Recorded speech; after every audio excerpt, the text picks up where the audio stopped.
Today's story is about one of the most baffling maritime mysteries in modern history. Usually, when we talk about ghost ships, we are talking about folklore or legends from the 1800s, like the Flying Dutchman stories, that are half myth and half rumor. But today's story is about a real 1,300-ton steel cargo steamer, a ship that was abandoned by its crew, declared lost, and then proceeded to sail the Arctic Ocean alone, without a captain, without a crew, and without fuel for nearly 4 decades. Before we begin, tell me where you are watching from in the comments. Now, let's get into the story. To understand how a massive steel ship can become a ghost, we first have to go to the frozen edge of the world. We are going to the Canadian Arctic and the coast of Alaska. The year is 1931. The ship in question was called the SS Baychimo. She was a tough, sturdy vessel. Originally built in Sweden, she was purchased by the Hudson's Bay Company. If you know anything about the history of the North, you know the Hudson's Bay Company was the titan of the fur trade. They needed ships that could take a beating. The Baychimo was exactly that. She was built to smash through ice. Her hull was reinforced with thick steel.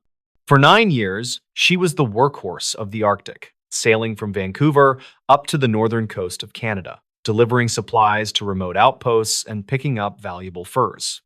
The crew of the Baychimo was led by Captain John Cornwell. Cornwell was not a man who scared easily. He was a veteran of the ice. He knew the waters, he knew the weather, and he respected the dangers of the North. In the summer of 1931, the Baychimo set off on what was supposed to be a routine run. They sailed north, threading their way through the treacherous waters, stopping at various trading posts. The trip was successful. The hold was full of furs worth millions of dollars in today's money. They turned the ship around and began the long journey home to Vancouver. But the Arctic in 1931 had other plans. Winter came early that year. And when winter comes to the Arctic, it does not knock on the door. It kicks the door down. By late September, the weather turned violent. The temperature plummeted. The sky turned a bruised purple and black, and the ocean began to solidify. On October 1st, the Baychimo was near the tiny settlement of Barrow, Alaska. This is the northernmost point of the United States. The water around the ship began to thicken into what sailors call Brazil ice, a slush that signals the ocean is freezing. Within hours, the slush turned into hard-pack ice. The Baychimo, despite her reinforced hull and powerful steam engine, began to slow down. The ice was not just floating on the surface, it was squeezing the ship. Imagine a vice grip made of millions of tons of white concrete. Captain Cornwell pushed the engines to full power. The ship shuddered. The metal groaned. But the ice was too thick.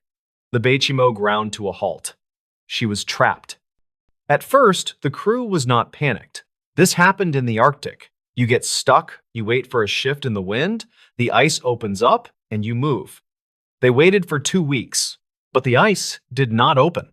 It got worse. The pressure against the hull became immense. The ship started to list or tilt to one side. The crew could hear the rivets popping. It sounded like gunshots ringing out through the steel hull. On October 15th, Captain Cornwell made a difficult decision. He realized that if the ice crushed the ship suddenly, his crew would be trapped inside and dragged to the bottom. He ordered the crew to abandon ship.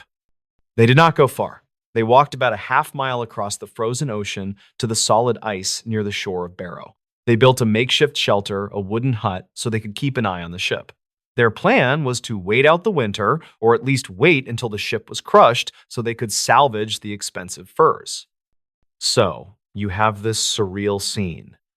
30-plus sailors, shivering in a wooden shack on the ice, watching their massive ship sitting helpless in the distance, stuck in the white grip of the frozen ocean.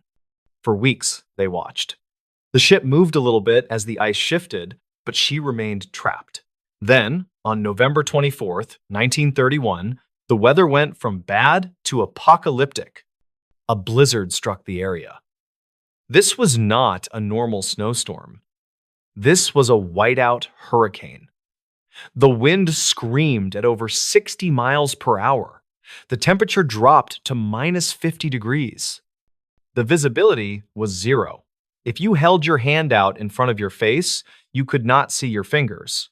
The crew in the hut huddled together, praying the roof would not blow off. For 3 days, the storm raged. They could not leave the hut. They could not see the ship. They could only listen to the wind howling like a banshee. Finally, the storm broke. The wind died down. The sun, which was barely rising at this time of year, cast a pale light over the frozen ocean. Captain Cornwell and his men stepped out of the hut. They looked toward the spot where the Baychimo had been stuck for over a month. The spot was empty.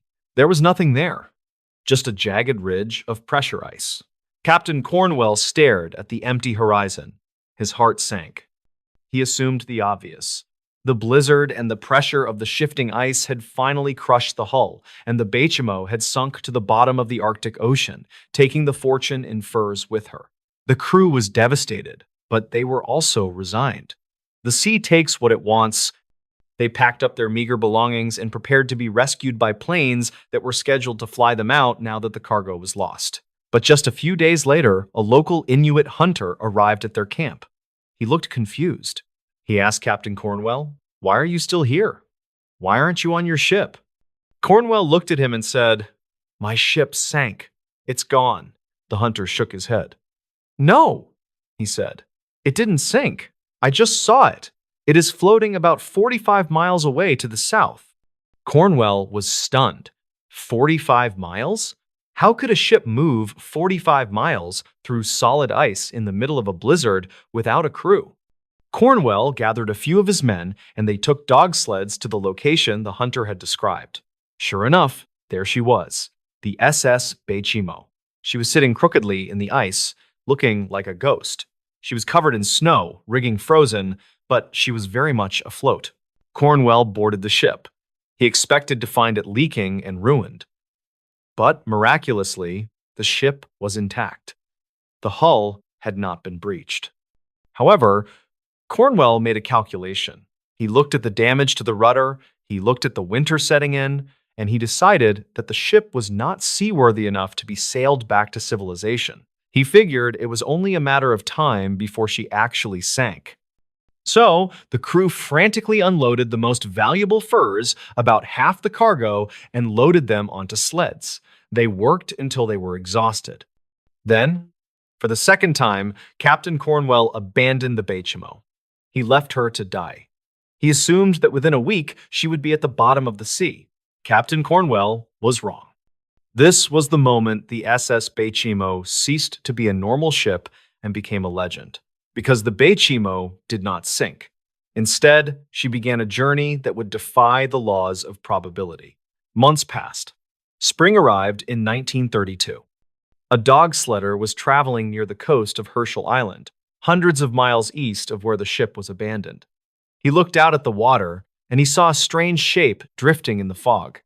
He got closer. It was a massive, rusty steamship. It was drifting silently, aimlessly.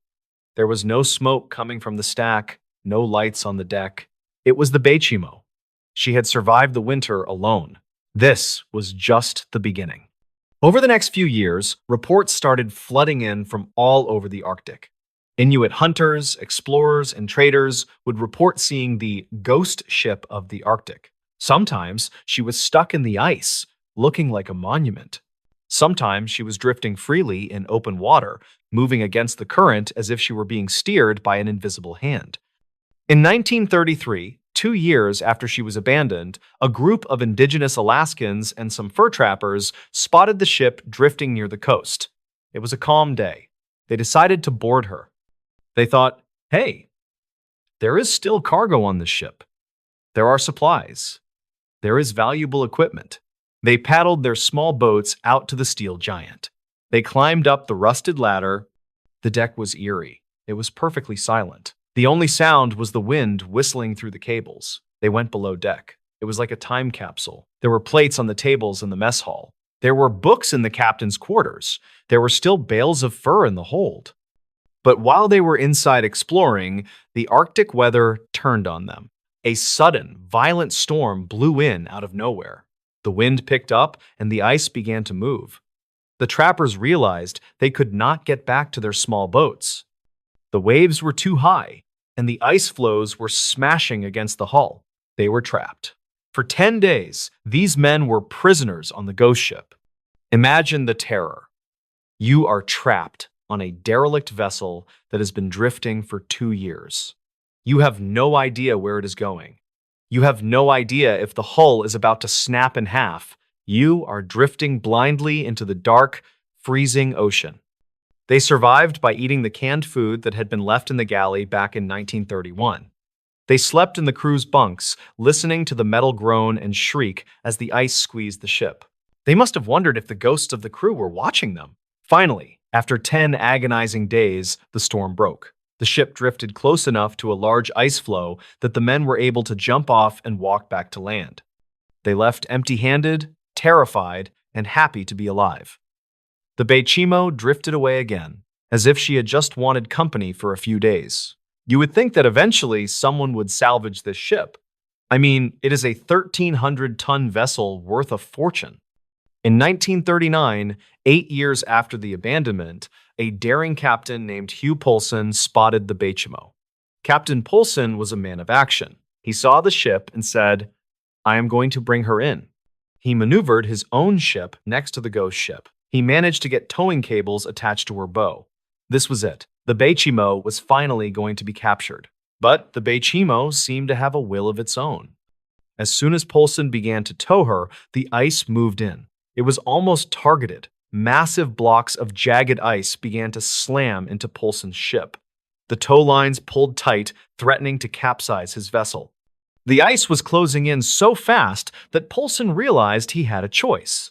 He could cut the Baychimo loose, or he could go down with her. With a heavy heart, Poulsen ordered his crew to take axes and chop the tow lines.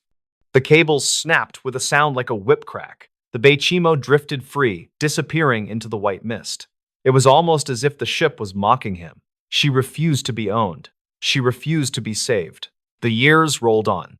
1940, 1945, 1950. The world changed. World War II happened. Man invented the atomic bomb, jets started flying in the sky, and through it all, the SS Baychimo kept sailing. She became a part of the landscape. Pilots flying over the Arctic would look down and see her, a rusty brown speck in a world of white. She was seen off the coast of Alaska. She was seen in the Beaufort Sea. She was seen near the Chukchi Sea. She covered thousands of miles, zigzagging back and forth, defying every prediction of naval architects who said she should have sunk decades ago.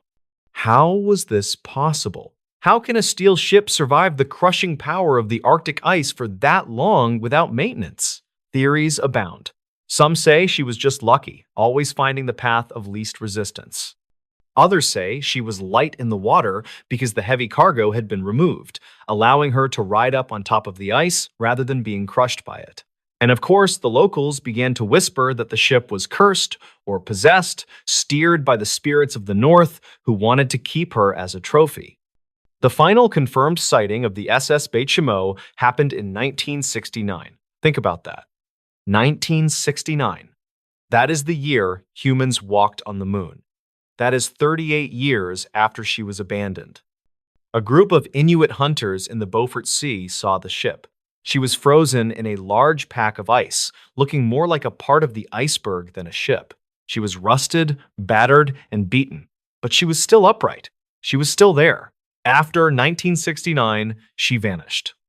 No one has seen her since. In 2006, the Alaskan government launched a project to find the ghost ship of the Arctic. They used sonar, they checked satellite imagery, and they scoured the ocean floor in the areas where she was last seen. They wanted to solve the mystery once and for all. They found nothing. No wreckage. No hull. No debris field. So, where is the Baychimo? Logic dictates that she finally succumbed to the sea. Maybe in a massive storm in the early 1970s, she finally took on too much water and slipped beneath the waves. She is likely resting on the muddy bottom of the Arctic Ocean, a rusted skeleton in the dark. But there are those who believe she is still out there. The Arctic is a vast, vast place. There are thousands of miles of uninhabited coastline. There are fjords and bays that no human eyes see for years at a time.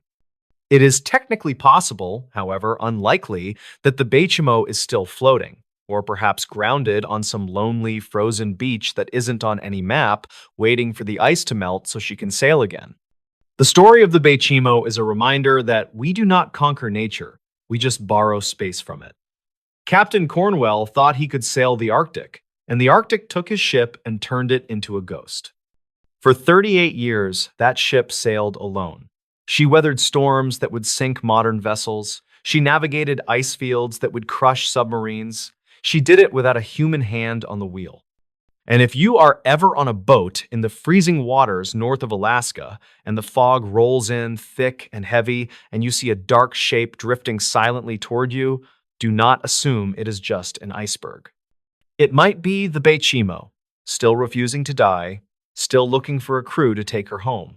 Today's story is about one of the most enduring mysteries in the history of aviation. It involves a plane that vanished into thin air, a 50-year search that turned up absolutely nothing, and a final haunting message sent by the crew that, to this day, nobody has ever been able to decipher.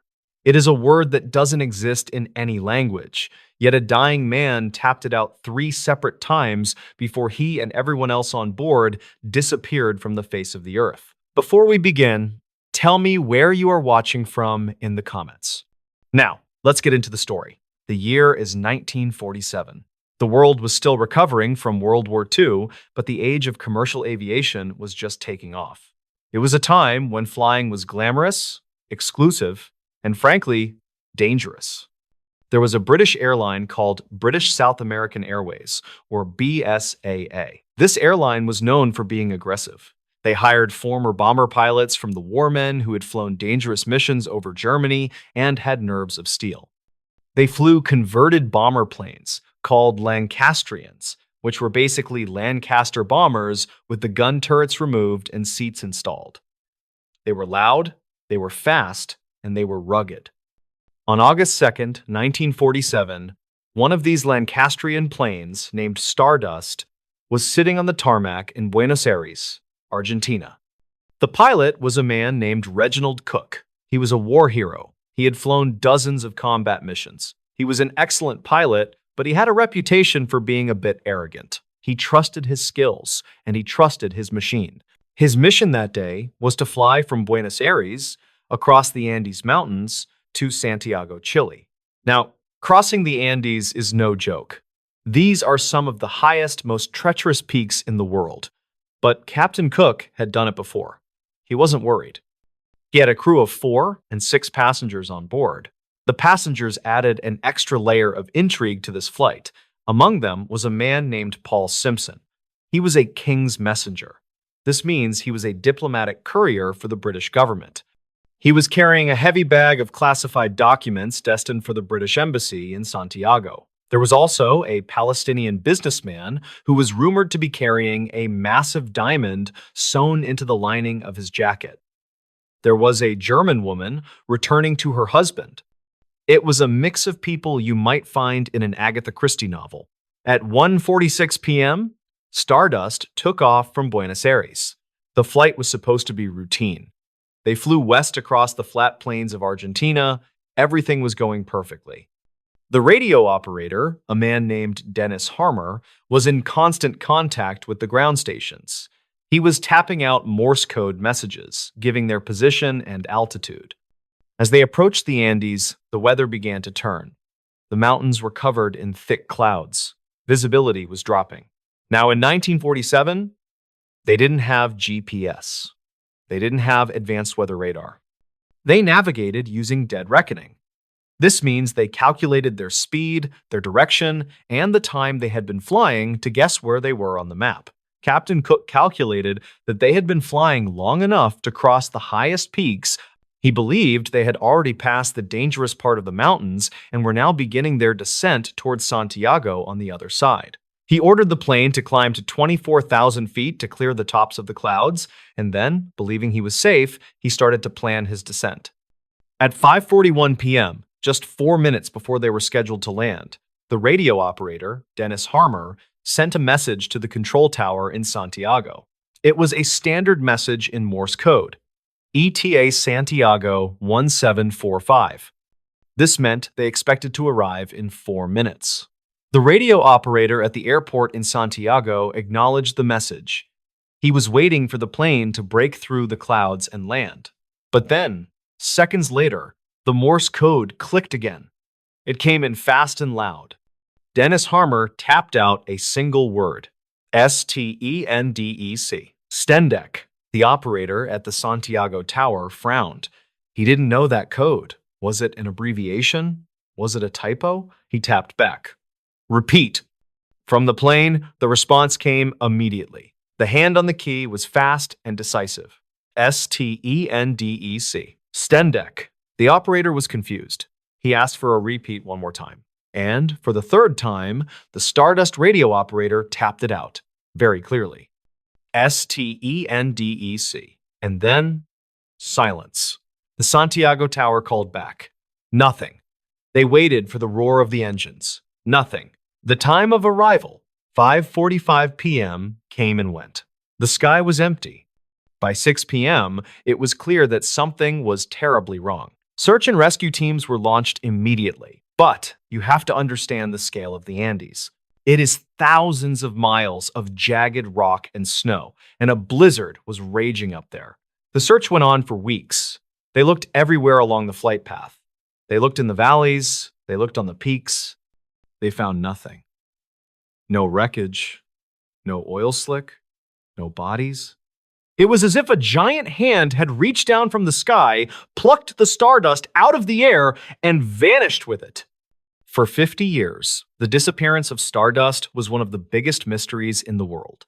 And because there was no wreckage, the theories started to get wild. Because of the king's messenger on board, people thought it was sabotage. Maybe spies had planted a bomb to destroy the documents. Because of the rumors of the diamond, people thought it was a heist gone wrong. And then there was the UFO theory. In the days leading up to the disappearance, there had been reports of flying saucers seen over Santiago. And then there was that word, Stendec. UFO enthusiasts became obsessed with it. They believed Stendec was an alien word, or maybe an acronym for something otherworldly. They believed the plane hadn't crashed at all, but had been abducted. Why else would a plane vanish without a trace? Why else would an experienced radio operator send a nonsense word 3 times with such urgency? The mystery remained cold for 5 decades. The families of the victims grew old and passed away, never knowing what happened to their loved ones. Then, in 1998, the mountain finally gave up its secret. 2 Argentine mountaineers were climbing Mount Tupangado. This is a massive volcano, one of the highest peaks in the Andes, standing over 21,000 feet tall. While they were traversing a glacier, high up in the death zone, they saw something sticking out of the ice. It was a piece of metal. It looked like an engine part. They went closer. They found a piece of twisted fuselage. And on the metal, they saw a stamp, Rolls-Royce.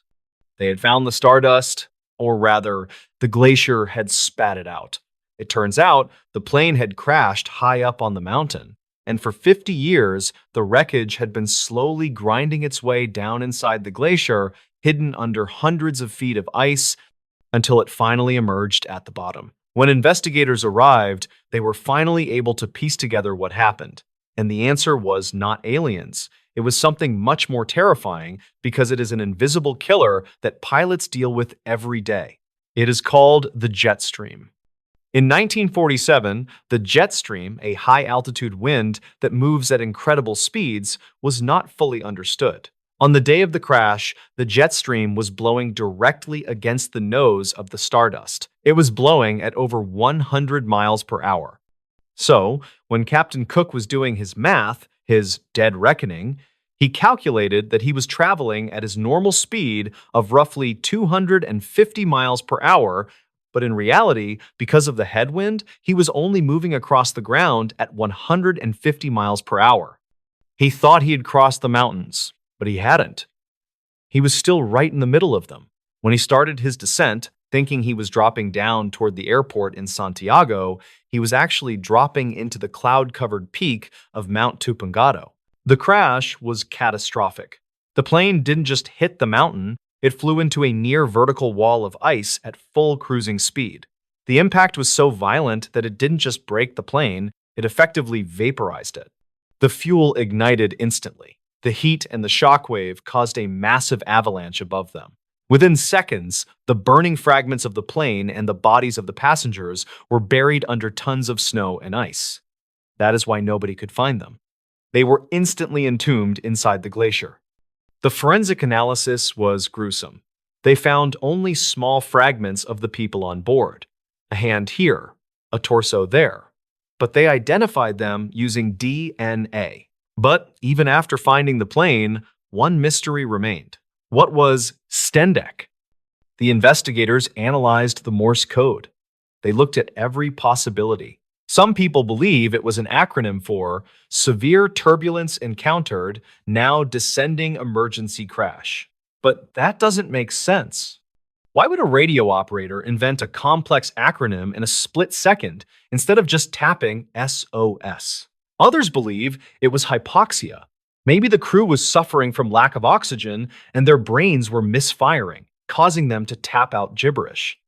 But the most likely theory, and perhaps the most tragic one, is that it was a simple typo. In Morse code, the letters are made of dots and dashes. The code for the letters STENDEC is dot dot dot S dash T dot E dash dot N dash dot dot D dot E dash dot C. If you rearrange the spacing of those exact same dots and dashes just slightly, it spells a different word. It spells VAL, or specifically SCTI. It is possible he was trying to type Val, which is short for Valparaiso, a city near Santiago. Or there is another theory that fits perfectly with what the pilot was doing. If you take the Morse code for Stendek and shift the spaces, it can also spell DESCENT, descent. The radio operator was likely trying to tell the tower, "We are starting our descent." He tapped it out fast. The tower didn't understand. He tapped it again. Descent. He was telling the world exactly what they were doing. They were descending. But because they were wrong about their location, that word descent was actually their death sentence. They were announcing that they were lowering the plane directly into the face of a mountain. The radio operator tapped out descent 3 times, confident that they were minutes away from a warm meal and a soft bed. And seconds later, they were gone. So, while Stendek sounds like a spooky, otherworldly message, the reality is likely much sadder. It was a professional crew, doing their job, communicating their actions, unaware that the very thing they were announcing was the thing that would kill them. Today, the mystery of the Stardust is largely solved. We know where it is, we know why it crashed, but that word, Stendek, remains a part of aviation folklore. It is a ghostly reminder of a time when the sky was a lonely, dangerous place, and when a simple misunderstanding of the wind could erase you from existence. Today's story is a locked room mystery.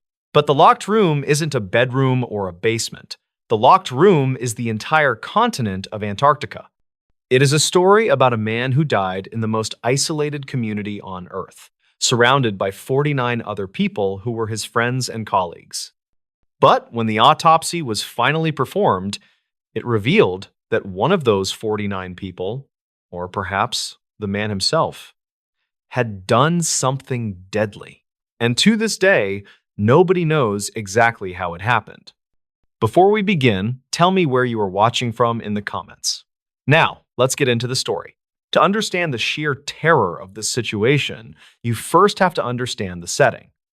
We are going to the Amundsen Scott South Pole Station. This is a research facility run by the United States, sitting literally at the geographic South Pole. It is the most remote human habitation on the planet. In the summer, it is busy. Planes fly in and out, scientists come and go, but in February, the last plane leaves. And once that plane takes off, the winter over crew is stuck. For the next 8 months, the temperature will drop to 100 degrees below zero. The sun will set and not rise again for 6 months. It is pitch black, freezing, and totally isolated. Even if you had a heart attack, or went crazy, or got murdered, no one is coming to help you. The year is 2000. The winter crew consisted of 50 people. These were scientists, engineers, and support staff. One of the most popular members of this crew was a 32-year-old astrophysicist named Rodney Marks. Rodney was brilliant. He was Australian, with a scruffy beard and a love for rock music. He wasn't your stereotypical quiet scientist. He was loud, he was funny, and he was the life of the party. He played bass guitar in the station's band, which they called Foucault's Pendulum. He liked to drink, he liked to tell jokes, and he was deeply in love. He was actually in a relationship with another scientist on the base, a woman named Sonia.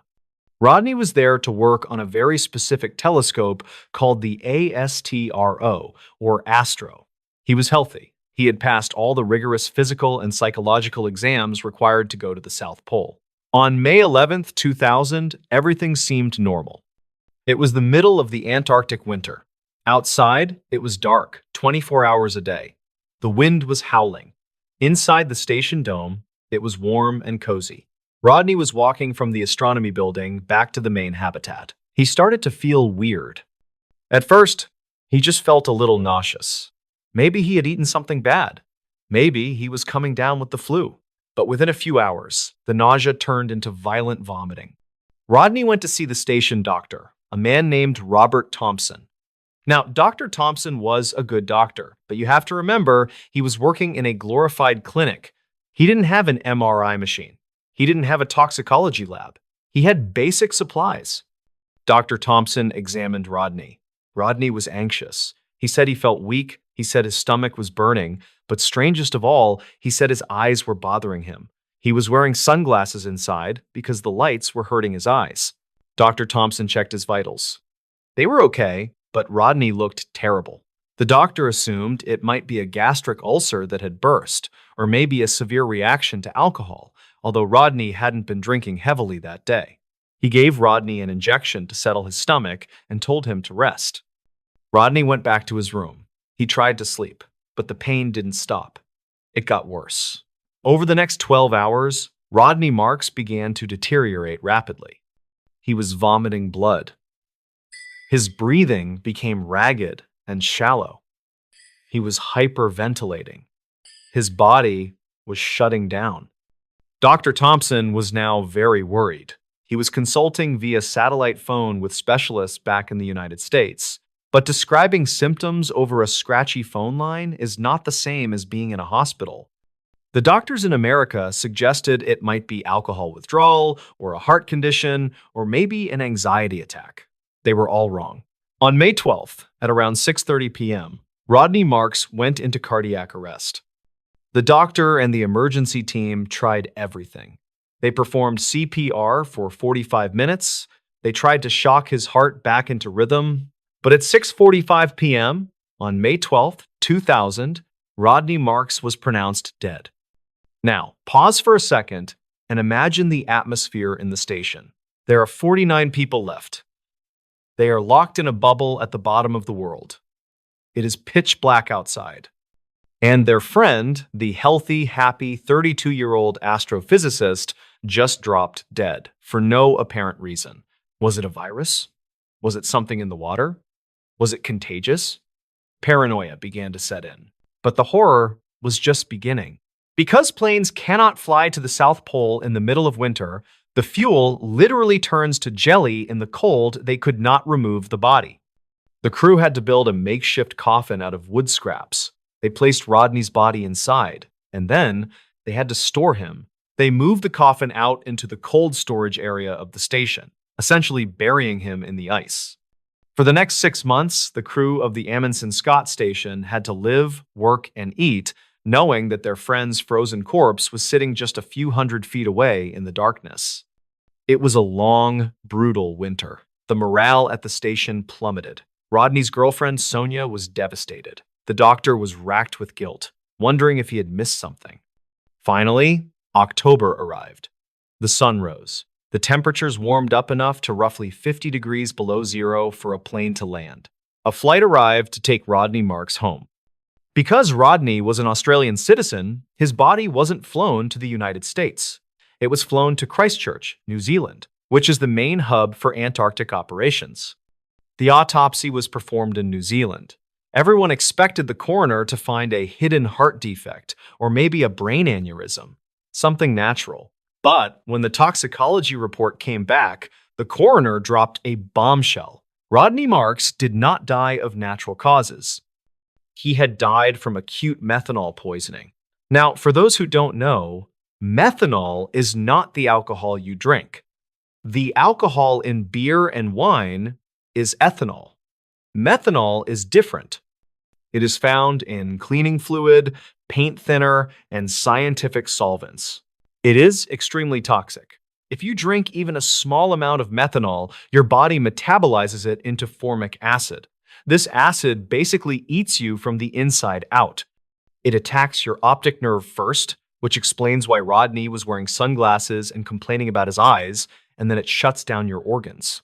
The coroner found that Rodney had ingested about 150 milliliters of methanol, that is about a wineglass full. This changed everything. This was no longer a medical tragedy. This was a potential crime scene. There were only 3 possibilities. Possibility number 1. Suicide. Did Rodney drink the poison on purpose? The investigators looked into this, but it didn't make sense. Rodney had no history of depression. He was excelling in his career. He was in a happy relationship. He had just finished a phone call with his boss where he was excited about his work. And most importantly, methanol is a horrific way to die. It is slow and painful. A scientist like Rodney would know that. He left no note. The suicide theory was largely ruled out. Possibility number 2. Accidental ingestion. Did he drink it by mistake? People at the South Pole drink a lot of alcohol. It is part of the culture. Sometimes people brew their own moonshine or toast juice. Maybe Rodney thought he was drinking regular alcohol, but he drank a bottle of cleaner by mistake. This also seemed unlikely. Rodney was smart. Methanol smells different. It is usually kept in clearly marked containers in the lab. And here is the kicker. Nobody else got sick. If there was a bad batch of moonshine going around, half the station would have been vomiting.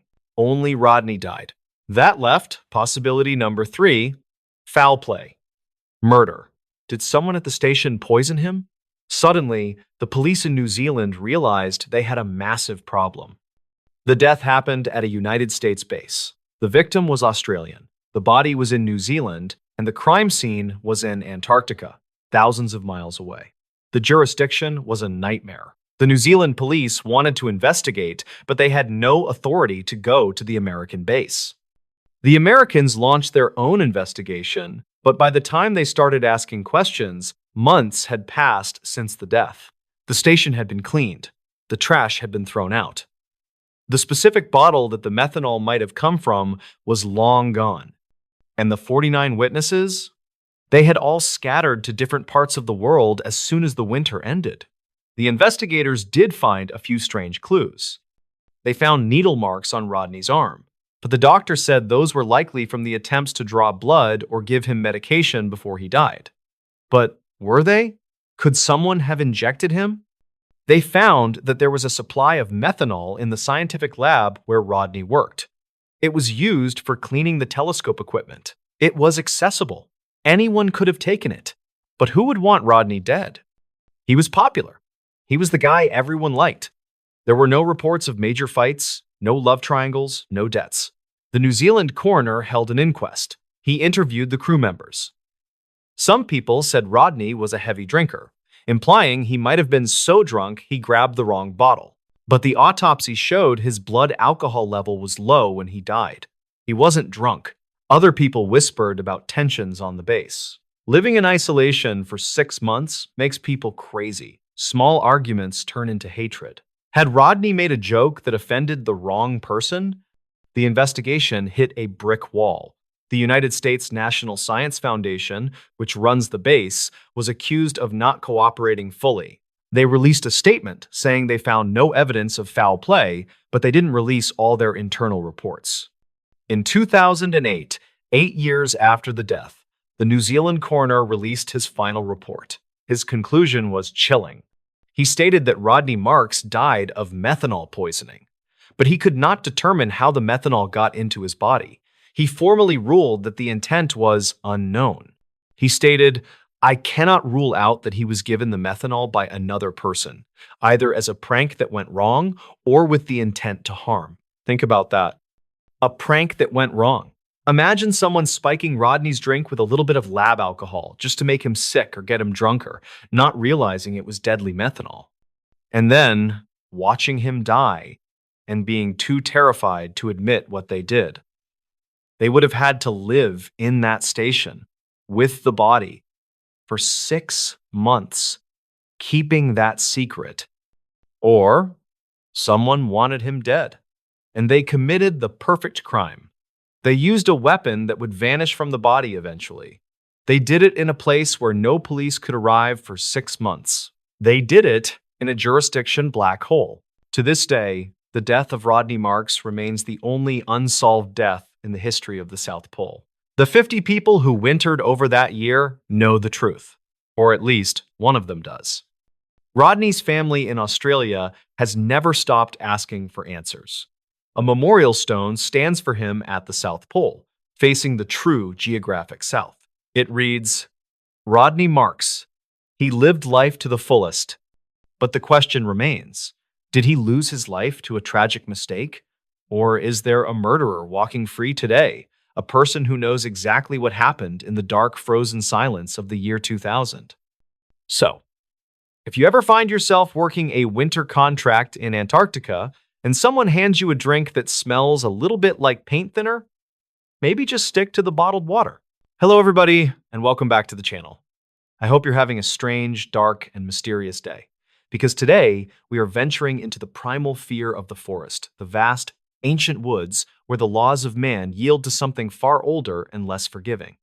This is the story of a woman who didn't just live near the forest, but who knew its secrets too well and paid an ultimate, chilling price for her knowledge. This is the story of She Knew Too Much About the Woods. Before we dive into the deep end of the mysterious, do me a favor. If you enjoy this type of content, please take a second to subscribe to the channel, like this video, and let me know in the comments what city you are watching this video from. Your support helps me keep telling these strange, dark, and mysterious stories. Our story takes us to the dense, sprawling forests of the Appalachian Mountains in West Virginia, around the year 1967. The specific area is known locally as the Whisperwind Ridge, a region famous for its impenetrable thickets, sudden, disorienting fogs, and a disproportionately high number of unexplained disappearances. Our protagonist is an elderly woman named Agnes Morrow. Agnes was in her late 70s, a fiercely independent recluse who lived in a small, weathered cabin deep in the woods, far from the nearest paved road. The locals regarded Agnes with a mixture of fear and reverence. She was an herbalist, a midwife, and a keeper of old, strange knowledge. Agnes didn't just live near the woods, she was an integral part of them. She knew every trail, every spring, and every rock face. More importantly, she knew the rules of the woods, rules that had nothing to do with hiking etiquette or foraging seasons. The local sheriff's department often relied on Agnes for search and rescue operations, as she was the only person who could consistently track lost hikers and return them safely. But Agnes was very selective. She would only go into the woods for a lost person under specific conditions, and only if she felt the forest would allow her to return them. On one famous occasion, she refused to look for a missing hunter, stating simply, "He broke the old rule. The woods took their payment. I won't cross the line for him." The hunter's remains were never found. The main person in our story who knew Agnes best was Deputy Earl Jenkins. Earl was a young, skeptical officer who, despite his scientific training, couldn't deny Agnes's unsettling accuracy. In the summer of 1967, a major search effort was launched for a missing family of 4, the Millers, who had vanished while hiking a supposedly well-marked trail near Whisperwind Ridge.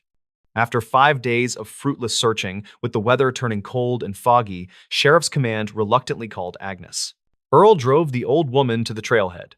Agnes, dressed in heavy wool and carrying a simple staff, stood silently at the entrance to the forest. She didn't look at the ground. She looked up at the canopy as if asking permission. After a few minutes, she spoke, her voice dry as dead leaves. The woods are willing to give the father back, but only the father. The others. They crossed the boundary when the fog rolled in.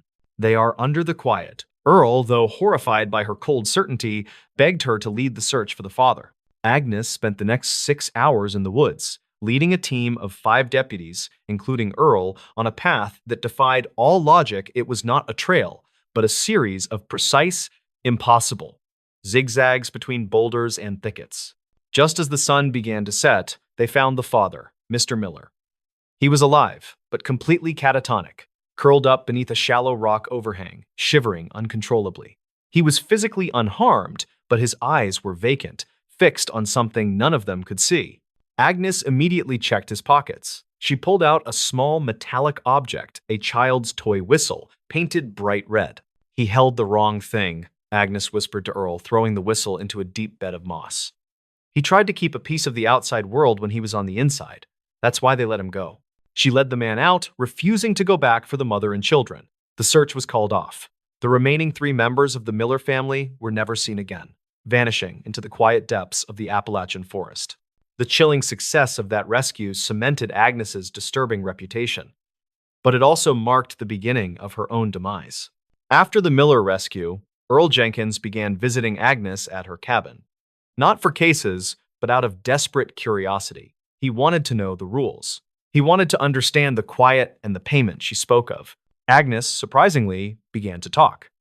She explained that the woods weren't just trees and animals, they were an entity, a self-contained system with a profound, almost territorial intelligence.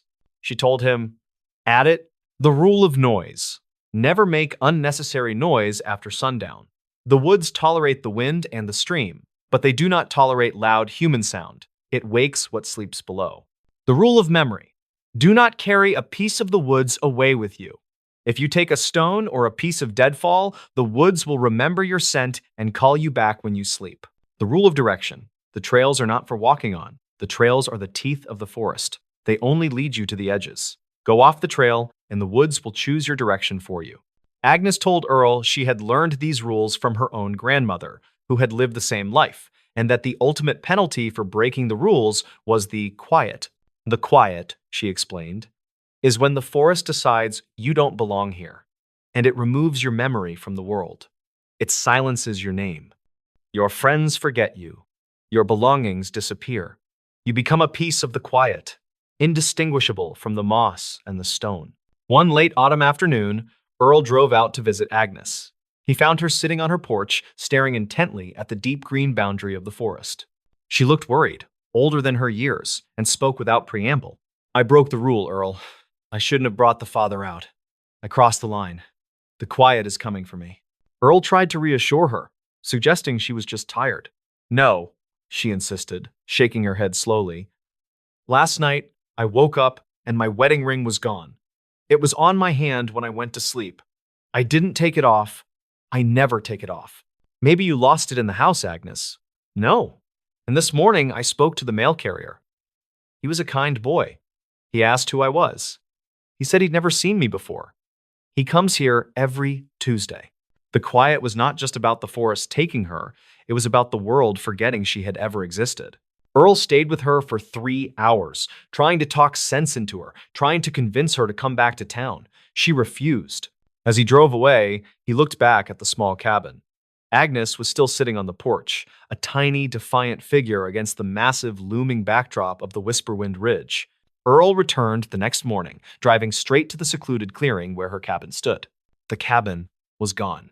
Not destroyed, not burned down, just gone. The clearing was empty. There was no foundation, no remnants of burned wood, no disturbed earth. The clearing was simply a natural, grass-covered space ringed by the tall, indifferent trees. Earl searched frantically, circling the spot, looking for any sign that a structure had ever stood there. He eventually found a small, circular depression in the ground, covered in fresh, wet moss. It was exactly the size and shape of an old water well, but it was capped with a flat, impossibly smooth piece of granite. He stood in the empty clearing, the utter silence of the woods pressing down on him. He realized that the forest hadn't merely destroyed Agnes's cabin, it had erased it, removing the physical structure and the memory of its presence. He spent the next week investigating. He checked land records. The lot Agnes claimed to own was unmarked, listed as unclaimed forest land. He checked the sheriff's records for Agnes Morrow. She was not in the database. He checked his own files.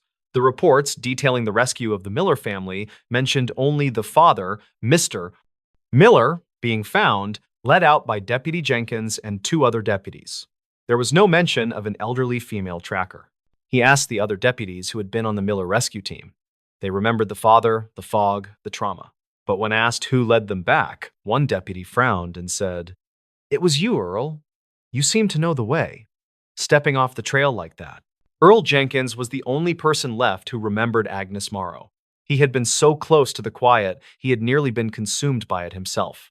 He left the sheriff's department shortly after, unable to live with the knowledge he possessed. He kept only one small thing: a single, black and white photograph he had secretly taken of Agnes on her porch the last day he saw her. He kept the photo hidden away in a safe deposit box. But over the years, he noticed a horrifying change. The photograph wasn't fading. It was becoming more indistinct. Agnes's face was blurring, her features softening into an indistinguishable shadow. And the background, the deep green forest, was becoming sharper, clearer, and more dominant. The quiet was still working, slowly erasing her image from the physical world, piece by piece. Earl Jenkins knew that one day he would open the box and the photograph would be completely blank. And on that day, the forest would have won the final, chilling victory. And that, ladies and gentlemen, is the strange, dark, and mysterious story of the woman who knew too much about the woods. Until next time, take care of yourselves. Hello, everybody, and welcome back to the channel. I hope you're having a strange, dark, and mysterious day, because today we are exploring a chilling piece of urban folklore that migrated from the deep woods into a concrete city. This is a story about a very simple rule, a test of will, and the absolute terrifying consequence of breaking one single vital command. This is the story of Don't Look Up When You Hear the Whistle. Before we dive into the deep end of the mysterious, do me a favor. If you enjoy this type of content, please take a second to subscribe to the channel, like this video, and let me know in the comments what city you are watching this video from. Your support helps me keep telling these strange, dark, and mysterious stories. Our story begins in the vast, dense urban landscape of New York City, specifically within the sprawling, aged tunnels of the subway system in the late 1970s. This subterranean world is already a place of shadows, noise, and isolation, a perfect crucible for a strange, dark, and mysterious tale. Our protagonist is a young transit worker named Michael Rivera. Michael was in his early 20s, working as a signal maintainer, a dangerous, lonely job that required him to walk miles of dark track, checking and repairing communication lines and track switches, often in the dead of night. Michael was an educated man, highly skeptical of the ghost stories and urban legends that permeated the subterranean world of the transit workers. He dismissed talk of tunnel monsters and forgotten spirits as nonsense. However, one piece of folklore was repeated with such chilling seriousness by the veterans that even Michael paid attention: the rule of the midnight whistle. The old-timers warned every new recruit. If you are down in the tunnels alone between 2 a.m. and 4 a.m. and you hear a whistle, a clear, sharp, solitary note, you stop dead. You cover your head, and you do not, under any circumstances, look up. When Michael pressed the veterans for details, why? What happens?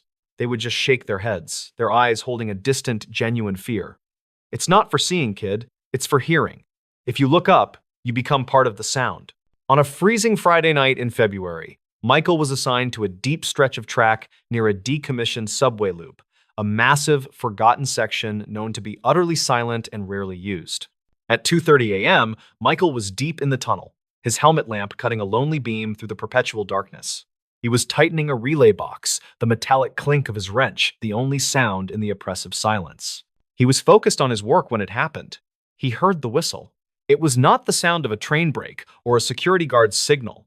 It was a single, pure, high-pitched note, a sound so perfectly pitched and clear that it seemed to vibrate in the bone behind his ear. It sounded exactly like the sound made by blowing sharply across the top of an empty glass bottle, amplified tenfold. The sound was shockingly close directly above him, resonating through the concrete arch of the tunnel roof. Michael froze instantly, dropping his wrench. The sound of the falling metal hitting the rail echoed for a long moment, but the whistle continued, holding that perfect crystalline note. The old-timer's warnings flashed into his mind. "Don't look up!" He immediately bent down, tucking his head between his knees, covering his helmet with his gloved hands. He kept his eyes squeezed shut, listening to the impossible sound. The whistle did not stop. It held the note for what felt like an eternity, 30 seconds, then a full minute. The sound was so intense that it began to feel less like a whistle and more like a massive, sustained pressure, a physical force pushing down on the top of his skull. Then he heard something else, a sound of movement, faint but massive, scraping against the ceiling of the tunnel directly above him. It was a thick, wet shh, like a huge piece of canvas being dragged slowly across rough concrete. The sound was directly correlated with the whistle. The movement seemed to be generating the sound, or perhaps the sound was the movement. Michael's curiosity, the primal human need to understand, began to claw its way through his fear. What could make that sound? It was too big for a rat, too slow for a passing car, and too soft for a train. He felt an almost irresistible compulsion to raise his head, to turn his helmet lamp up, and to catch a glimpse of the thing moving across the ceiling. He fought it. He repeated the warning mantra in his mind. Don't look up. Don't look up. Finally, after what he calculated was almost 3 full minutes, the scraping sound and the whistle note abruptly stopped. The silence that followed was total and profound, broken only by Michael's frantic, shallow breathing. He waited another full minute, listening intently. Nothing. Slowly, carefully, Michael stood up. He left the wrench and his tools behind. He scrambled out of the tunnel and ran to the nearest emergency access ladder, climbing out and back into the cold, rational world of the surface. He didn't return to the tunnel that night. He called his supervisor, reporting a severe, localized electrical failure that necessitated immediate evacuation. He went home, shaken but alive. He was sure he had experienced a bizarre sensory illusion caused by stress and isolation, coupled with the old wives' tales. But the next day, the incident was far from over. Michael was back on the job, working in the main maintenance yard, trying to forget the whistle when his supervisor pulled him aside. "Rivera, we have a problem. We need you to go back to that abandoned loop you were working on last night." "What's the issue, sir?" Michael asked, his stomach tightening. "We sent a cleanup crew in after you reported the failure. They found your tools, but they also found something else. Something disturbing." Michael and the supervisor drove to the access point. 2 other men were waiting, their faces pale and uneasy. They descended into the tunnel. The air was sterile, cold, and strangely dry. Michael led them to the spot where he had been working. There were his tools, lying where they had fallen. And there, etched into the rough, dusty concrete ceiling directly above the spot where Michael had stood, was a pattern. It wasn't paint or graffiti or grease. It was a series of shallow, perfectly parallel gouges, 5 separate, straight lines, each about a foot long, dug deeply into the solid concrete. The lines looked like they had been scored by something immensely heavy and sharp. The 5 gouges were separated by a gap of approximately 3 feet, and then the pattern repeated. 5 more gouges. 5 lines, pause, 5 lines. It was the whistle's rhythm, translated into physical damage. The creature above the tunnel had been tracing the pattern of the sound it was making into the concrete directly above Michael's head. The shirk Michael had heard was the sound of the unknown thing using 5 sharp, immense appendages to score the ceiling, followed by a pause and then 5 more scores. The supervisor shone his high-powered lamp directly onto the pattern. "What the hell is this, Rivera? What were you doing down here?" Michael just stared up at the impossible damage. His refusal to look up had saved his life. Or perhaps, saved his sanity. But the most terrifying discovery was made just a few feet away. The supervisor's lamp moved to the tunnel wall, and there, written in a thick, wet-looking reddish-brown fluid, was a single, crudely drawn symbol. It was a circle with a single, massive eye drawn in the center, staring directly down the tunnel toward the maintenance yard. Below the eye, scrawled into the concrete with the same thick fluid, were 4 words. They were written in perfect, clear English, and they were addressed directly to Michael. The message read, "We heard you breathing." The implication was terrifying. The entity knew he was there. It wasn't an accidental encounter. The whistle was a direct acknowledgement, and the rule, "don't look up," was the only defense. The creature was waiting for a sound to identify and classify him. Michael immediately quit his job. He never set foot in the subway system again.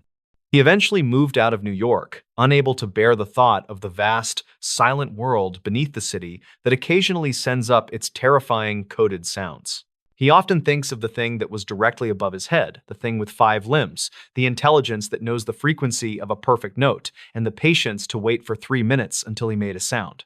And sometimes, late at night, in the complete quiet of his new home, he thinks he can hear a faint, high-pitched ringing in his ears, a residual frequency left behind.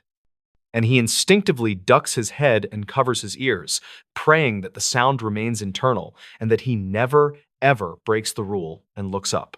And that, ladies and gentlemen, is the strange, dark, and mysterious story of why you shouldn't look up when you hear the whistle. Until next time, take care of yourselves. Today's story is about one of the most baffling disappearances in North American history.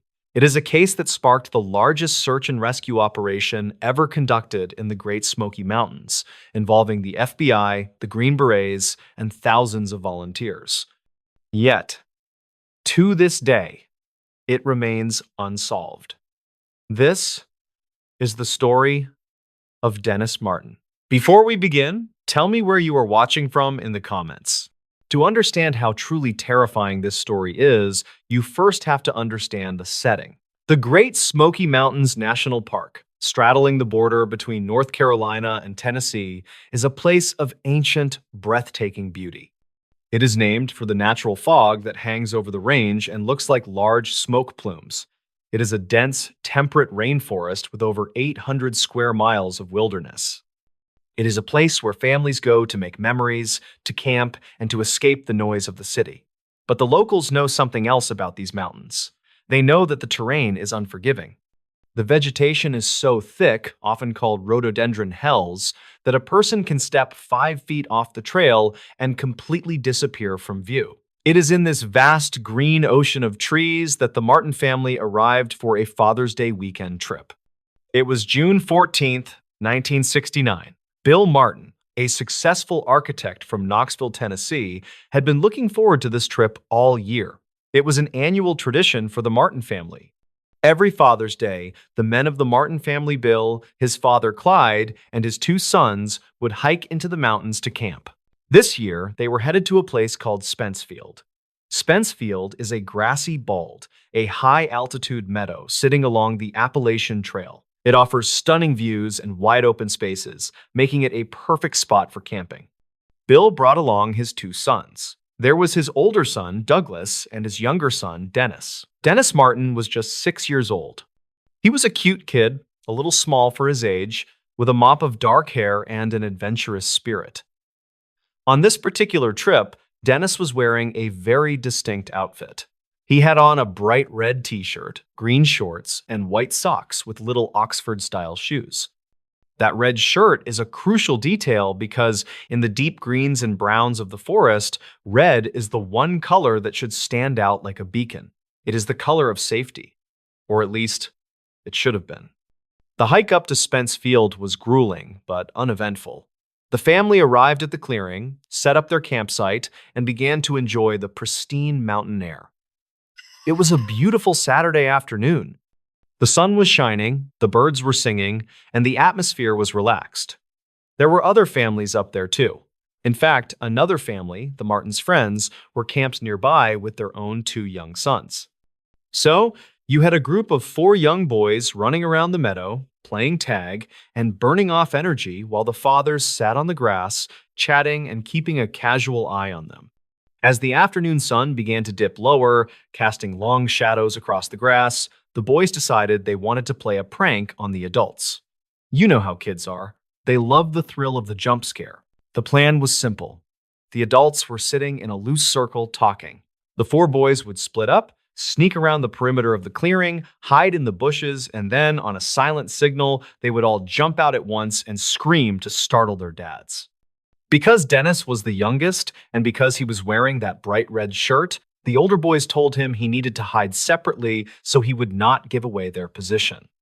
The three older boys went one way, creeping to the left.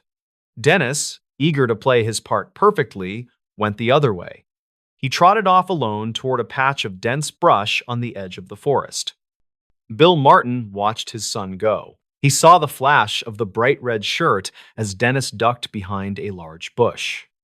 Bill smiled, knowing exactly what the kids were up to. He leaned back, ready to play along, ready to act surprised when the boys jumped out. He watched the bush where Dennis was hiding. He was only about 20 or 30 feet away. It was close. Close enough to throw a baseball. Close enough to hear a twig snap. A few minutes passed. The tension built in that playful way children love. Then, the signal was given. Boom. From the left side of the clearing, the three older boys burst out of the bushes, screaming and laughing. The fathers jumped, feigning shock, laughing along with the kids. It was a chaotic, happy moment of family fun. But Bill Martin was not looking at the three boys. He was looking to his right. He was looking at the bush where Dennis had hidden. He was waiting for his 6-year-old to jump out and join the fun. But Dennis did not jump out. The laughter of the other boys died down. They looked around, breathless and smiling. "Where's Dennis?" one of them asked. Bill stood up. He felt a tiny prick of annoyance, thinking maybe Dennis had misunderstood the plan or was just being shy. "Dennis?" he called out. "Okay, buddy, you got us. You can come out now." There was no answer, just the sound of the wind moving through the tall grass of Spence Field. Bill walked over to the bush. He expected to see his son crouch down, giggling, hand over his mouth. Bill reached out and pulled the branches aside. There was nothing there. The space behind the bush was empty. At that specific moment, panic did not set in fully. Not yet. The human brain tries to rationalize things. Bill assumed Dennis had just moved to a better hiding spot. Maybe he had crawled a little further back into the woods to be even sneakier. "Dennis!" Bill yelled louder. "Come on out!" Bill stepped past the bush and entered the tree line. He walked 10 yards, then 20 yards. He scanned the woods. The trees were dense here, the undergrowth thick with rhododendrons and mountain laurel. "Dennis!" Silence. Bill turned back to the other adults. The look on his face had changed. The other fathers saw it immediately, that sudden, sharp transition from relaxation to alertness. They all stood up. "He's not there," Bill said, his voice rising in pitch. For the next 10 to 15 minutes, the men frantically searched the immediate area. They ran in widening circles, calling Dennis's name. They checked the nearby trails. They checked the steep drop-offs. But there was no sign of him. No flash of a red shirt. No sound of a crying child. It was as if the earth had simply opened up and swallowed him whole in the span of 3 minutes. Bill Martin, realizing this was serious, ran miles down the trail to the ranger station to get help. By 8 in the evening, the National Park Service had been alerted. Rangers began to converge on Spence Field, but then the situation went from bad to catastrophic. As night fell over the Great Smoky Mountains, the weather turned. Dark, heavy clouds rolled in, blocking out the moon and stars. The temperature plummeted, and then the sky broke open. A massive thunderstorm struck the mountain range. It was not just a little rain, it was a deluge. In a matter of hours, nearly 3 inches of rain fell. Thunder shook the ground, and lightning flashed, illuminating the terrified faces of the searchers. This storm was the worst possible thing that could have happened. For one, it meant that a 6-year-old boy, wearing only a t-shirt and shorts, was out there alone in the freezing, wet dark. Hypothermia would set in rapidly, but from an investigative standpoint, the storm was a disaster. The torrential rain washed away everything. If there were footprints, they were turned to mud. If there was a scent trail for tracking dogs to follow, it was obliterated. The rain scrubbed the mountain clean of clues. When the sun rose the next morning, the reality of the situation set in. Dennis Martin was gone, and the clock was ticking. What followed was the largest search effort in the history of the National Park Service. News of the missing boy spread across the country. It touched a nerve. Everyone could imagine the horror of a child lost in the woods. Volunteers flooded into the park. We are talking about Boy Scout troops, college students, firemen, police officers, and local hunters. At the peak of the search, there were over 1,400 people scouring the mountainside. The search was massive, but it was also chaotic. In 1969, search and rescue protocols were not as refined as they are today. The massive influx of well-meaning volunteers actually created a problem. Thousands of people trampling through the woods destroyed any potential physical evidence that the rain had missed. They left their own footprints, dropped their own trash, and created so much noise that if Dennis had been crying out for help, no one would have heard him over the shouting of the searchers. Desperate to find the boy, the request went all the way to the White House. President Richard Nixon was briefed on the situation. In an unprecedented move, the federal government sent in the Green Berets, the special forces of the United States Army. 64 highly trained Green Berets were deployed to the Smokies. These were men trained to track enemies in the jungles of Vietnam. If anyone could find a 6-year-old boy in the woods, it was them. They set up a grid search. They moved shoulder to shoulder, crawling through the brush, checking every hollow log, every cave, every crevice. Helicopters with thermal sensors, which were primitive at the time but still high-tech for the era, flew overhead. Bloodhounds were brought in. Days turned into a week.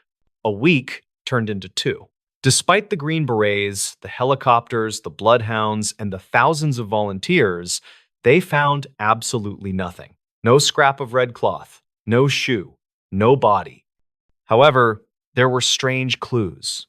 Clues that have fueled mysteries and conspiracy theories for over 50 years.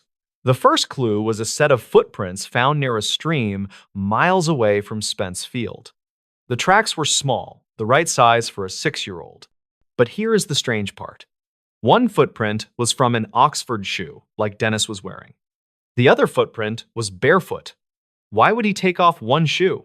And why were the tracks leading into such rugged, dangerous territory, far away from where he disappeared? The searchers followed the direction of the tracks until they vanished into the brush, but they led to nowhere. The second clue, or rather, the second lead, is the most disturbing part of this entire story.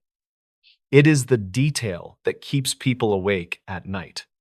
Several miles away from Spence Field, around the same time Dennis went missing, a tourist named Harold Key was hiking with his family near an area called Sea Creek. This area is very remote, rugged, and difficult to access. Harold Key and his family heard something terrifying. They heard a scream. It was an enormous, sickening scream. Harold Key described it later as a scream that definitely came from a child, a scream of pure terror. Harold stopped and scanned the ridge above him to see where the noise came from. He saw movement. Through the trees, he saw a figure, but it was not a child. Harold Key told investigators that he saw a wild man. He described a disheveled, rough-looking man moving quickly through the trees. The man appeared to be hiding, moving with a strange, stealthy gait. But the most chilling detail was that this man appeared to be carrying something on his shoulder. Harold Key could not make out exactly what the bundle was, but he saw something red. Remember, Dennis Martin was wearing a bright red shirt. Harold Key thought the man looked suspicious enough that he reported it to the park rangers and the FBI. He told them about the scream, the rough-looking man, and the red object. Now, you would think this would be the breakthrough. You would think the FBI would swarm that ridge, hunting for this wild man. But that is not what happened. The FBI and the Park Service authorities determined that the sighting was too far away from Spence Field to be relevant. They calculated the distance and the ruggedness of the terrain and decided that a 6-year-old boy could not have traveled that far in the time between his disappearance and when Harold Key heard the scream. They concluded that there was no way the two events were connected. They dismissed the lead. Years later, however, expert trackers and hikers have disputed this dismissal.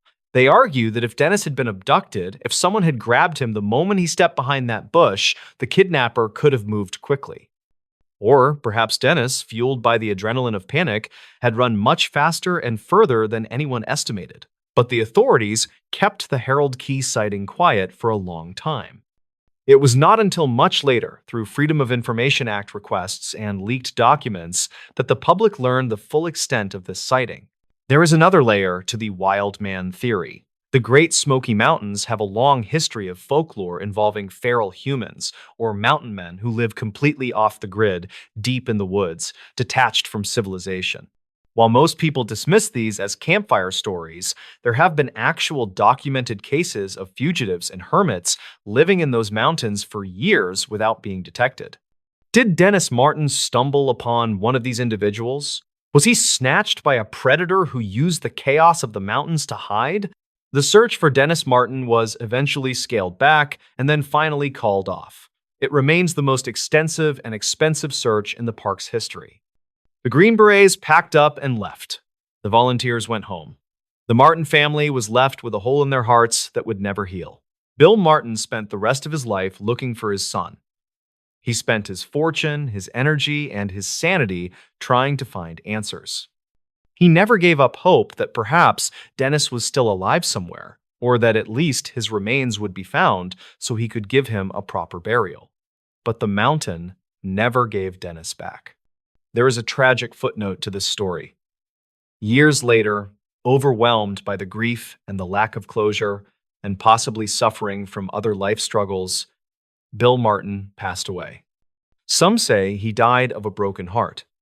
The mystery of what happened on that grassy hill in 1969 destroyed not just one life, but an entire family. To this day, if you hike the Appalachian Trail near Spence Field, it is a beautiful, serene place. The views are just as spectacular as they were in 1969. But if you know the story, the silence of the woods feels a little heavier there. You look at the dense rhododendron thickets, the hells, and you wonder, how does a boy vanish in 60 seconds? Did he get lost and succumb to the elements, his small body hidden in a crevice that searchers missed by inches? Was he taken by a mountain lion? Though no blood or torn clothing was ever found. Or was there something darker roaming the woods that day? A wild man who saw a flash of a red shirt and seized an opportunity? We will likely never know the truth.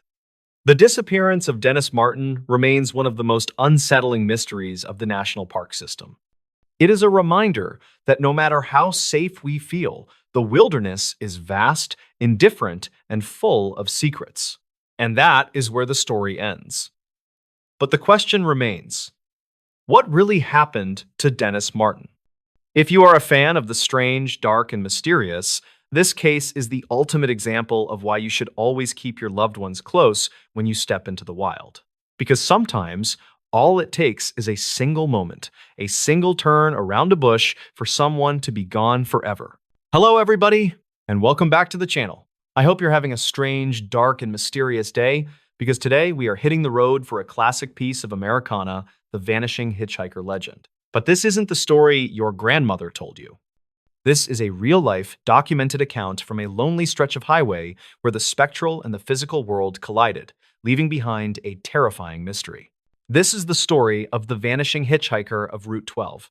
Before we dive into the deep end of the mysterious, do me a favor. If you enjoy this type of content, please take a second to subscribe to the channel, like this video, and let me know in the comments what city you are watching this video from. Your support helps me keep telling these strange, dark, and mysterious stories. Our story centers on a specific, desolate stretch of highway known as Route 12, winding its way through the rugged, sparsely populated mountains of upstate New York. It's a road notorious for its hairpin turns, thick fog, and a long, tragic history of fatal accidents. The specific incident we're focusing on occurred in the dead of winter, in the year 1985. Our protagonist is a man named James Donovan. James was a traveling salesman for a regional paper company, a job that kept him on the road constantly. He was a skeptical, pragmatic man, utterly grounded in reality. He was driving his beat-up Ford sedan, heading back toward Albany after a long, unsuccessful day trying to close a deal in a remote town near the Canadian border. It was nearly 11 o'clock p.m. The temperature was well below freezing, and a thick, unnatural fog had rolled in, reducing visibility to almost nothing.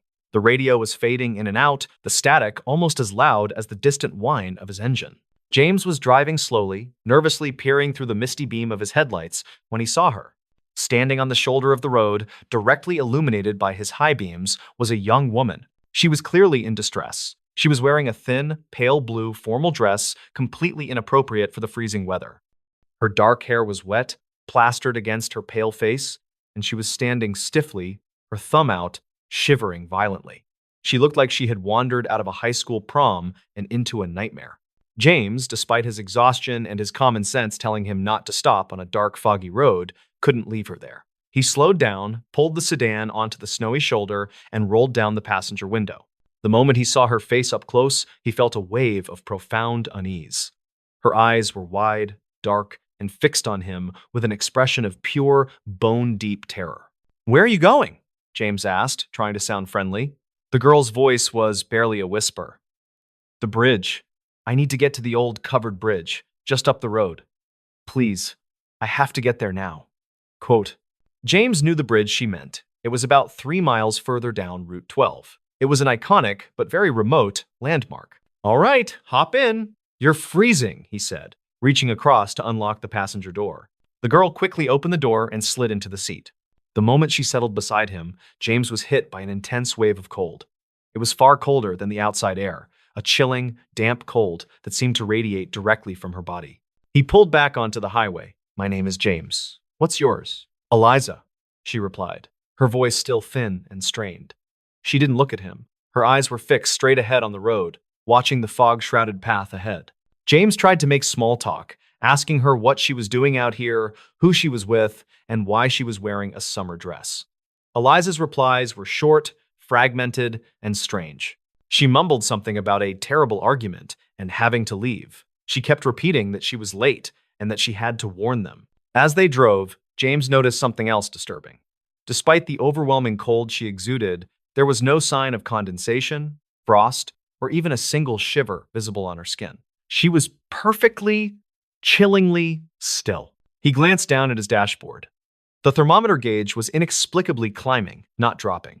The interior of the car was getting hotter, yet the cold radiating from Eliza was making James's side of the car feel like a freezer. They had been driving for about 5 minutes when the fog suddenly thickened, becoming an opaque, blinding wall of white. James had to slow the car down to barely 10 miles per hour. "Almost there," Eliza whispered, her voice tightening with dread. "It's coming." "What's coming, Eliza? The bridge?" "No," she said, her voice now dangerously calm. "The sound. The sound of the car hitting the guardrail." James's blood ran cold. The way she said it was not a prediction. It was a statement of fact, a memory. He realized the horror of the situation. He wasn't giving a ride to someone in trouble. He was giving a ride to someone who had already been in trouble. He slammed on the brakes, pulling the car to a shuddering halt in the middle of the empty highway. "Eliza, what are you talking about? Who are you?" he demanded, turning to face her. She finally looked at him. Her face was no longer pale. It was completely translucent, the color of milky glass. Her wide, dark eyes held an expression of infinite sorrow and regret. "I tried to tell them. I was supposed to be here," she said, her voice fading to a wispy echo. "But I ran. I never should have left the dance." Then, from the fog directly ahead of them, came a sound. It was the sickening, unmistakable sound of grinding metal, followed by the shattering noise of glass exploding and a low, terrible crunch. The sounds were deafening, visceral, and felt incredibly close. James instinctively covered his head, bracing for impact. But the sounds faded instantly, replaced by the profound, heavy silence of the snowy road. The car hadn't moved. James realized the sounds hadn't come from a new accident. They were echoes, residual noise caught in the terrifying vortex that was Eliza. He looked back at the passenger seat. The seat was empty. Eliza was gone. There was no sound of a door opening or closing, no tracks in the snow outside the door. She had simply vanished. But she had left something behind. On the black vinyl of the passenger seat, there was a small puddle of water, not frozen, not melted, but perfectly room temperature, and lying in the center of the water was a piece of jewelry, a tiny, silver locket, slightly tarnished. James didn't hesitate. He jammed the gear shift into drive and sped away, not stopping until he reached the lights of the next town, nearly 30 miles away. He didn't report the incident to the police immediately. He knew how absurd his story sounded. Instead, the next day, using the information he gleaned from local historical records, he drove back to the small town near the Canadian border. He went to the local library and started digging through old newspaper archives from the 1960s. He found it on the third day. A yellowed clipping from the town paper, dated November 24th, 1962. The headline read, "Tragedy Strikes Prom Night. 3 high schoolers killed in Route 12 crash." The article detailed how 3 students, 2 boys and a girl, had died in a massive car crash after leaving a high school dance. They had hit a patch of ice, slid, and slammed into the guardrail near the covered bridge.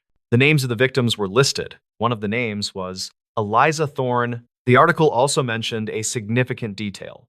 Eliza was the only one in the vehicle who survived the initial impact, but she had been thrown from the car and had died hours later from exposure and injuries on the shoulder of the road. She was found still clutching a silver locket. The police determined the crash was caused by excessive speed, but the students' families maintained that the car had veered to avoid something they never identified.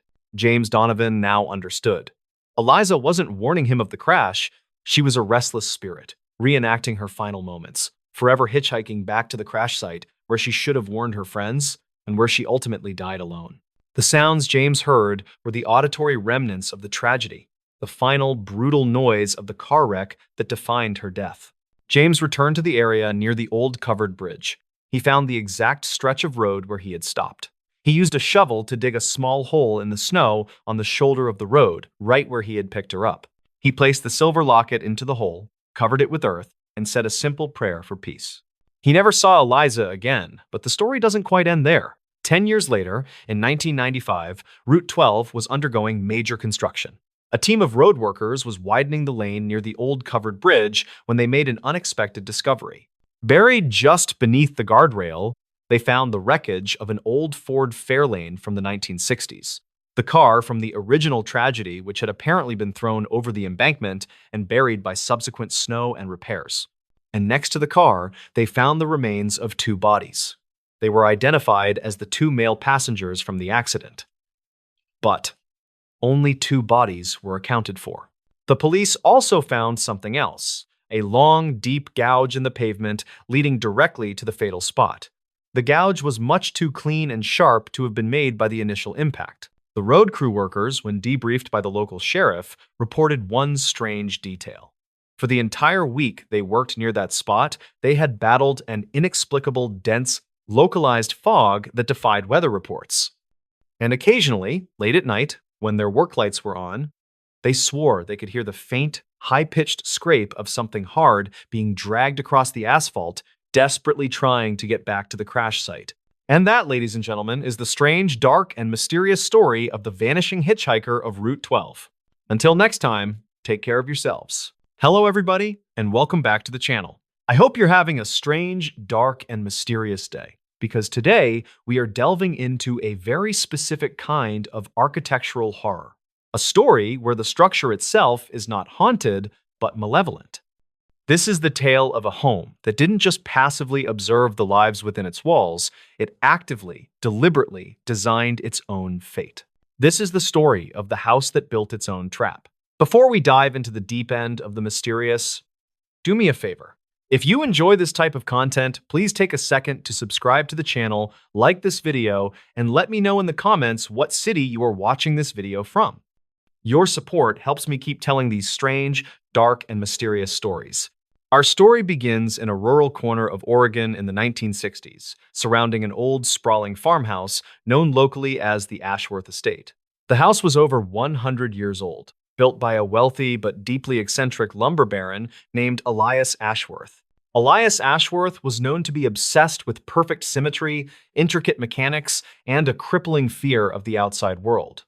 He spent the last 20 years of his life expanding and modifying his farmhouse, tearing down and rebuilding walls, adding hidden passages, and installing bizarre, complex mechanisms. Locals whispered he was trying to build a fortress against something only he could see. The house eventually passed to a distant relative, who promptly sold it to a young, ambitious couple, David and Claire Holloway. They were excited by the prospect of restoring the magnificent, if eccentric, old home. The Holloways moved in on a warm Friday in late August. They were initially charmed by the house's quirks, the oddly shaped, oversized rooms, the seemingly redundant number of doorways, and the occasional creaking sound that suggested complex gears moving somewhere within the walls. The problem started almost immediately, not with ghostly apparitions, but with the house's layout itself.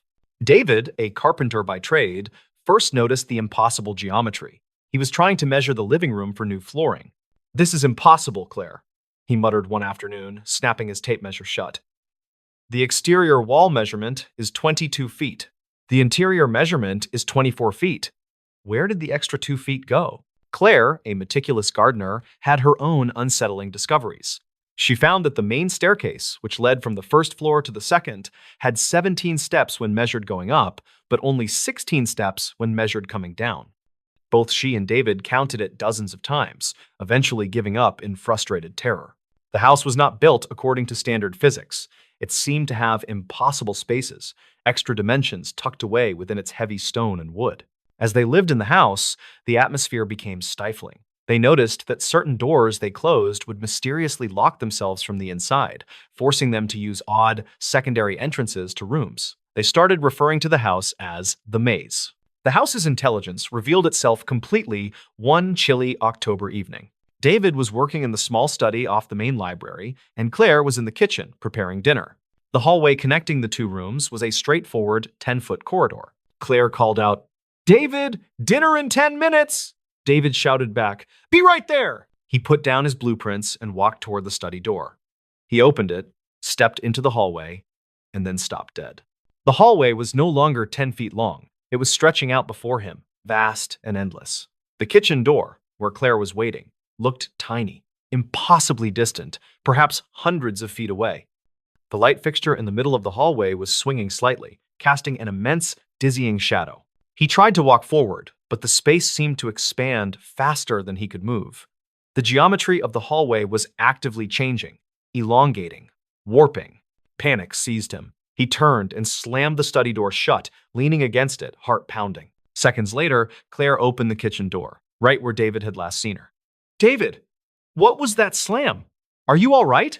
She was 10 feet away, in the normal, short hallway. David looked out.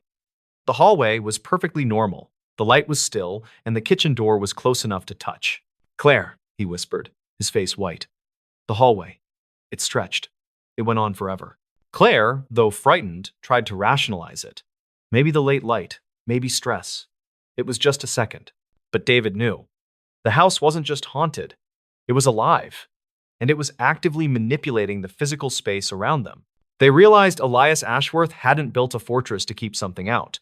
He had built a trap to keep something in the house itself, and now they were the prey. The house began to escalate its attacks.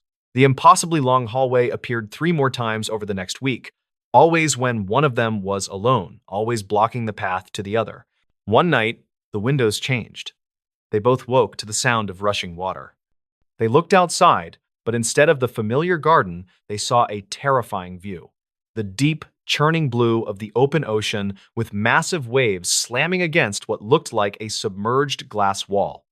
The house seemed to have briefly transported their view, showing them a reality miles away, or perhaps a reality deep beneath the earth. The culmination came on a cold Saturday night in December. The couple had been sleeping when they were violently awakened by a deafening, groaning sound that seemed to come from the core of the house. The entire structure was shaking. They rushed to their bedroom door, only to find the hallway completely gone. Their room now opened directly onto an identical mirrored version of their own bedroom. Standing there, silhouetted against the dark space, were 2 figures, a man and a woman, facing away from them. The man turned his head slowly. It was David, but his face was gaunt, his eyes wide and lifeless. He looked like a preserved corpse. "Don't go into the hallway," the mirrored David whispered, his voice thin and hollow. "It built the hallway for us." Before David could process the horror, the room groaned again.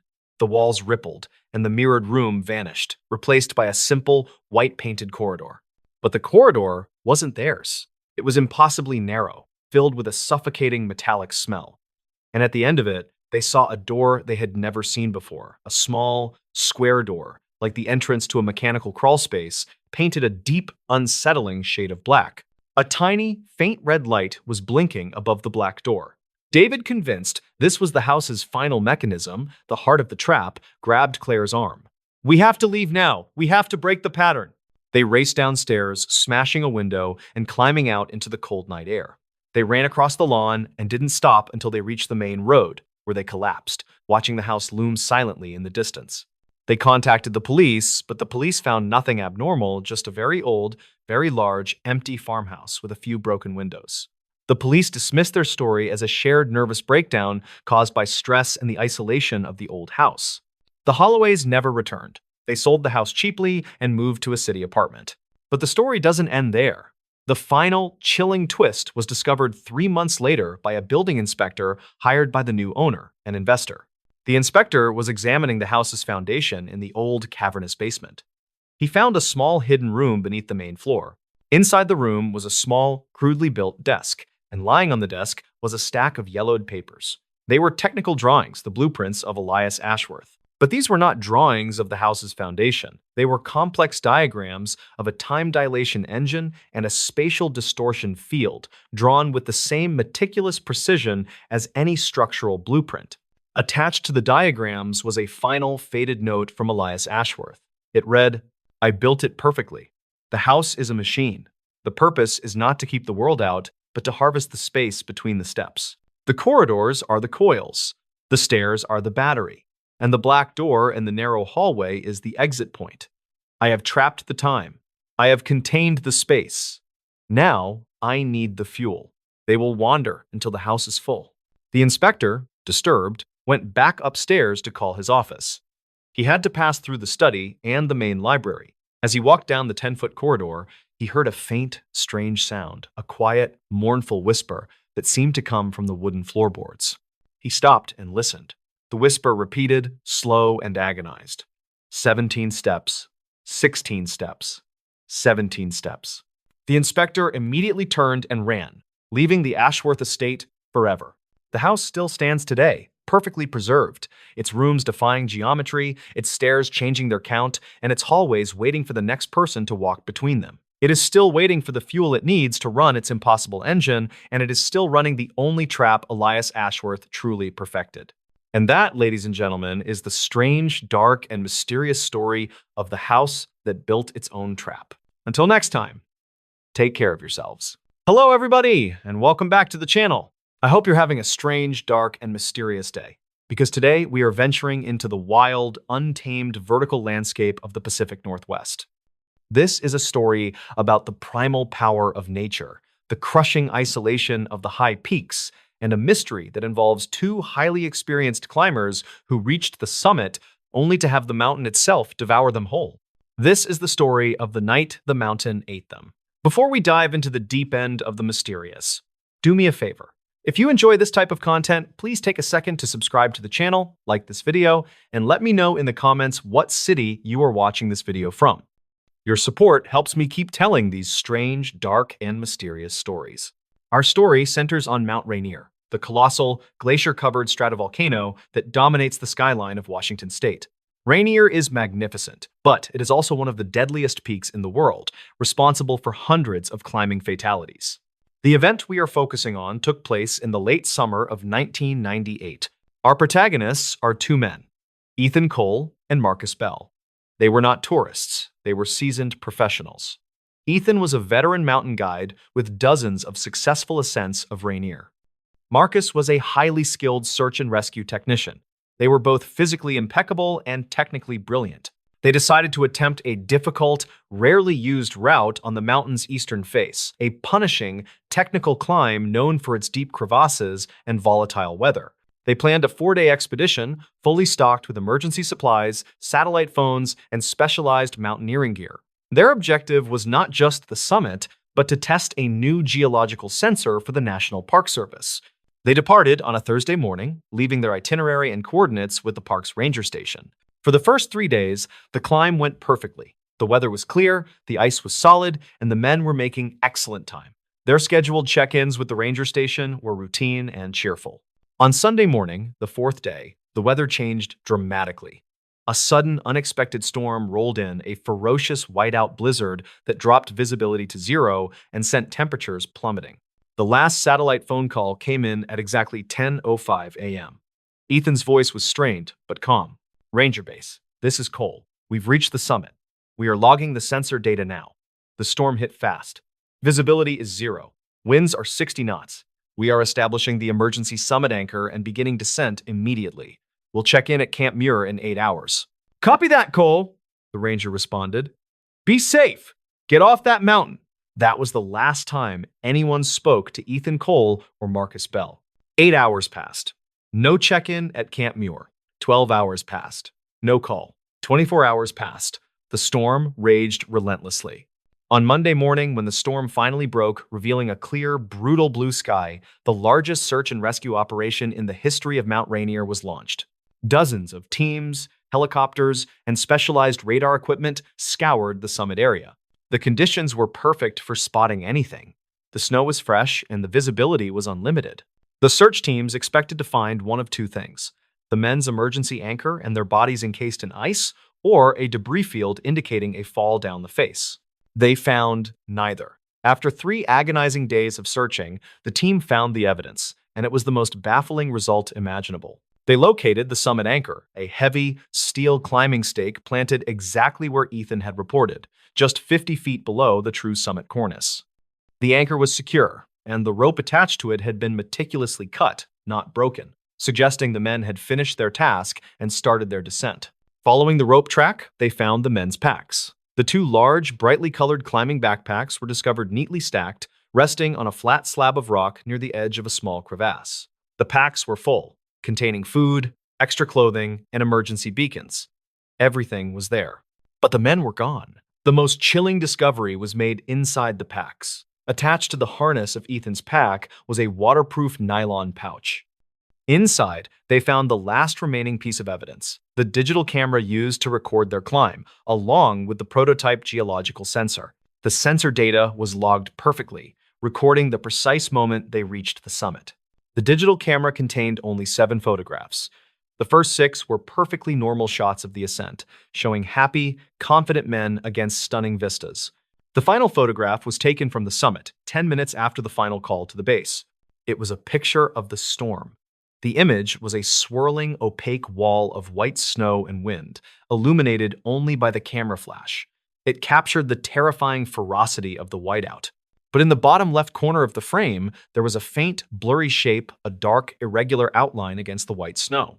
It was too indistinct to identify, but it looked unnaturally sharp, almost geometric. The men had been standing right there, packs stacked, rope anchored, camera in hand, and they had simply vanished. The subsequent investigation ruled out every rational explanation. Avalanche. There was no sign of an avalanche chute or debris nearby. Crevasse fall. The closest crevasse was shallow, and there was no damage to the lip of the crevasse or the snow surrounding it. Hypothermia. Exposure. The men had abandoned their full packs, which contained the gear that would have saved their lives. They would never willingly discard their emergency insulation and food in a whiteout. Foul play. Impossible. They were alone on the summit. The only physical evidence remaining was the faint, dark shape in the final photo, and a single, unexplainable finding from the geological sensor. The data from the prototype sensor showed that at the exact moment the final photograph was taken, the ground beneath their feet registered an impossible reading. A sudden, massive spike in low-frequency seismic activity, not caused by an earthquake, but by something vibrating with immense power, a deep, resonant thrum that lasted only 3 seconds. The initial theory was that the men had encountered some kind of deep, hidden vent or gas pocket, and the sudden release of volatile gases caused them to lose consciousness and wander away. But this was quickly dismissed as scientifically unsound. The mountain ranger who had taken the final call, a man named Deputy Miller, was particularly haunted by the disappearance. He couldn't shake the feeling that the mountain hadn't merely killed them, it had consumed them. Years later, Deputy Miller was on patrol in the same region, dealing with an unrelated hiker accident when he was forced to spend the night in a rudimentary emergency shelter located a few thousand feet below the summit. It was a cold, clear night, and the mountain was utterly silent. Miller was drifting off to sleep when he heard a sound, a soft, metallic clink coming from directly outside the shelter. It sounded exactly like the small carabiner of a climbing rope hitting a rock. Miller immediately went outside, his flashlight raised. The snow was undisturbed. But as he scanned the steep rock face, the beam of his flashlight caught something clinging to the ice, about 50 feet up. It was a small object, frozen into the ice of the mountain. Miller spent an hour carefully climbing up to the spot. He chipped the object free and brought it down to the shelter. It was an old, tarnished silver locket. It didn't belong to either of the missing climbers, but it was undoubtedly a personal, sentimental item. As Miller held the locket, he saw that it was scratched and warped, as if it had been subjected to immense pressure. He managed to pry it open. Inside were two tiny, faded photographs, one of a young woman and one of a small child. And etched into the silver of the locket's interior, barely visible, was a series of tiny, repeating symbols, the complex fractal pattern that had also been seen on the object dug up in Siberia, and the one engraved on the monolith in the Challenger Deep. As soon as Miller touched the symbols, he heard the sound again, not the clink of the carabiner, but the deep, low, tectonic thrum that the men's sensor had recorded on the summit. The sound was not external, it was vibrating in the core of the locket. Deputy Miller immediately realized the chilling implication. The mountain itself was not just rock and ice, it was a shell, and the tremor was the sound of something immense and ancient shifting beneath the surface. The men, at the moment of their success, had stood on a temporary gateway, and the mountain had simply pulled them inside, taking their locket as a payment or a token. Miller returned the next day with a team, but the patch of ice where he had found the locket was gone, replaced by fresh snow. He never revealed the existence of the locket or the terrifying vibration. He knew the mountain had simply given him a warning, and he was wise enough to heed it. To this day, the case of Ethan Cole and Marcus Bell remains officially classified as disappearance in extreme conditions. But the climbers who frequent the eastern face of Mount Rainier know the truth. They speak of certain nights on the summit when the stars are too bright and the ground feels strangely hollow. And sometimes, when they anchor their ropes into the ice, they can hear a faint metallic clink far beneath them, a sound that suggests the mountain is not empty inside, but is waiting, holding something or someone for all of time. And that, ladies and gentlemen, is the strange, dark, and mysterious story of the night the mountain ate them. Until next time, take care of yourselves. Today's story is about a man whose desire to change his life for the better led him directly into a situation that was so terrifying it defies logical explanation. It is a story about how a simple promise made at the stroke of midnight can turn into a desperate fight for survival in the most claustrophobic environment imaginable. Before we begin, tell me where you are watching from in the comments. The story begins with a man named David Miller. David was a 34-year-old accountant living in a quiet suburb just outside of Scranton, Pennsylvania. David was, by all accounts, a very safe person. He followed the rules, he never took risks, and his life was a predictable loop of spreadsheets, microwave dinners, and late-night television. But as December 31st, 2023 approached, David felt a profound sense of emptiness. He realized that he had spent his entire 20s and early 30s being afraid of the world. He was tired of being the man who said no to every adventure. So, when the clock struck 12 on January 1st, 2024, David made a resolution. He sat in his dark living room, listening to the distant sounds of fireworks, and he whispered to himself, "This is the year of no fear." He decided that every single weekend of 2024, he would do something that scared him. He called it his hardship resolution. For his very first challenge on that cold New Year's Day, David decided to go hiking. But not just a normal hike on a paved trail. He had heard rumors of an abandoned iron mine located deep within the Blackwood Ridge Forest, about a 45-minute drive from his house. This mine, known as the Whispering Shaft, had been closed since 1892 after a series of unexplained disappearances among the miners. Local legend said the mine wasn't just deep, it was wrong. But David, fueled by his new resolution, pushed those thoughts aside. On the morning of January 1st, 2024, David packed his gear. He was inexperienced, but he was prepared. He brought 3 different flashlights, extra batteries, a heavy-duty rope, a first aid kit, and enough water for 2 days. The temperature outside was a biting 32 degrees Fahrenheit, and a light dusting of snow covered the ground as he pulled his silver SUV into the trailhead parking lot. He began his hike at exactly 9 o'clock in the morning. The woods were silent. There were no birds chirping, no wind rustling the dead leaves, just the rhythmic crunch of David's boots on the frozen earth.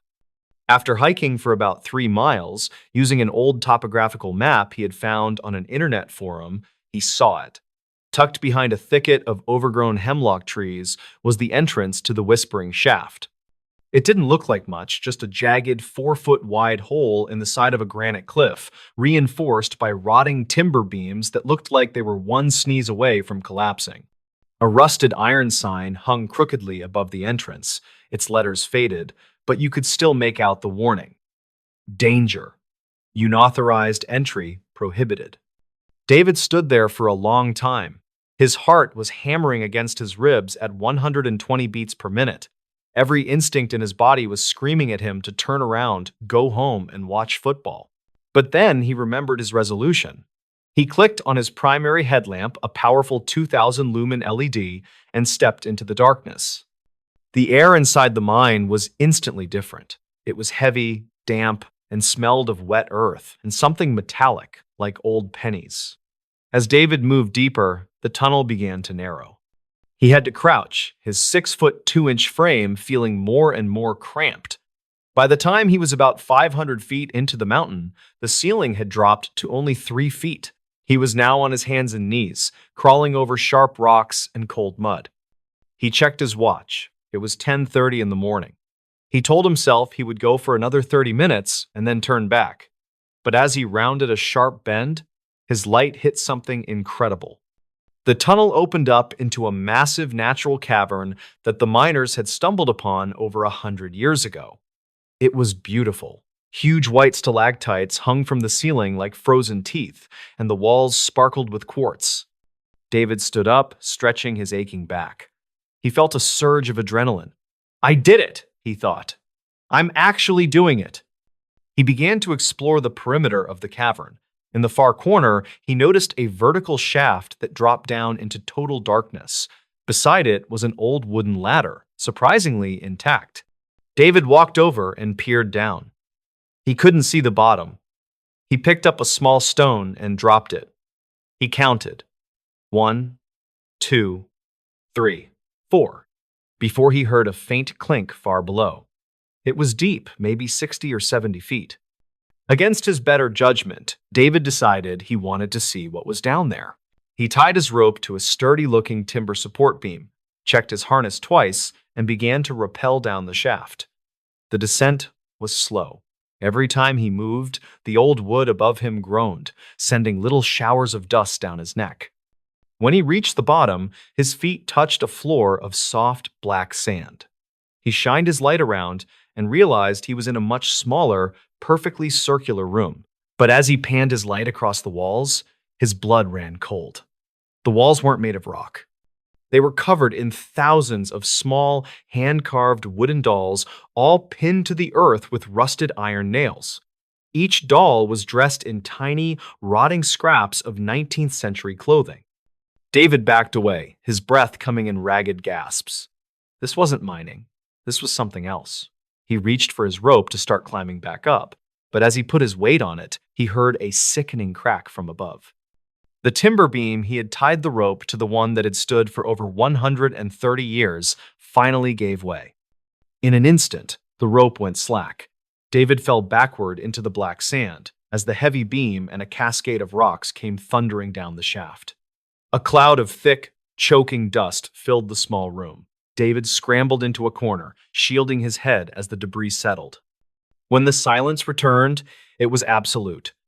David flicked on his light, which had been knocked off his head. The shaft was gone. The collapse had completely plugged the hole with tons of granite and splintered wood.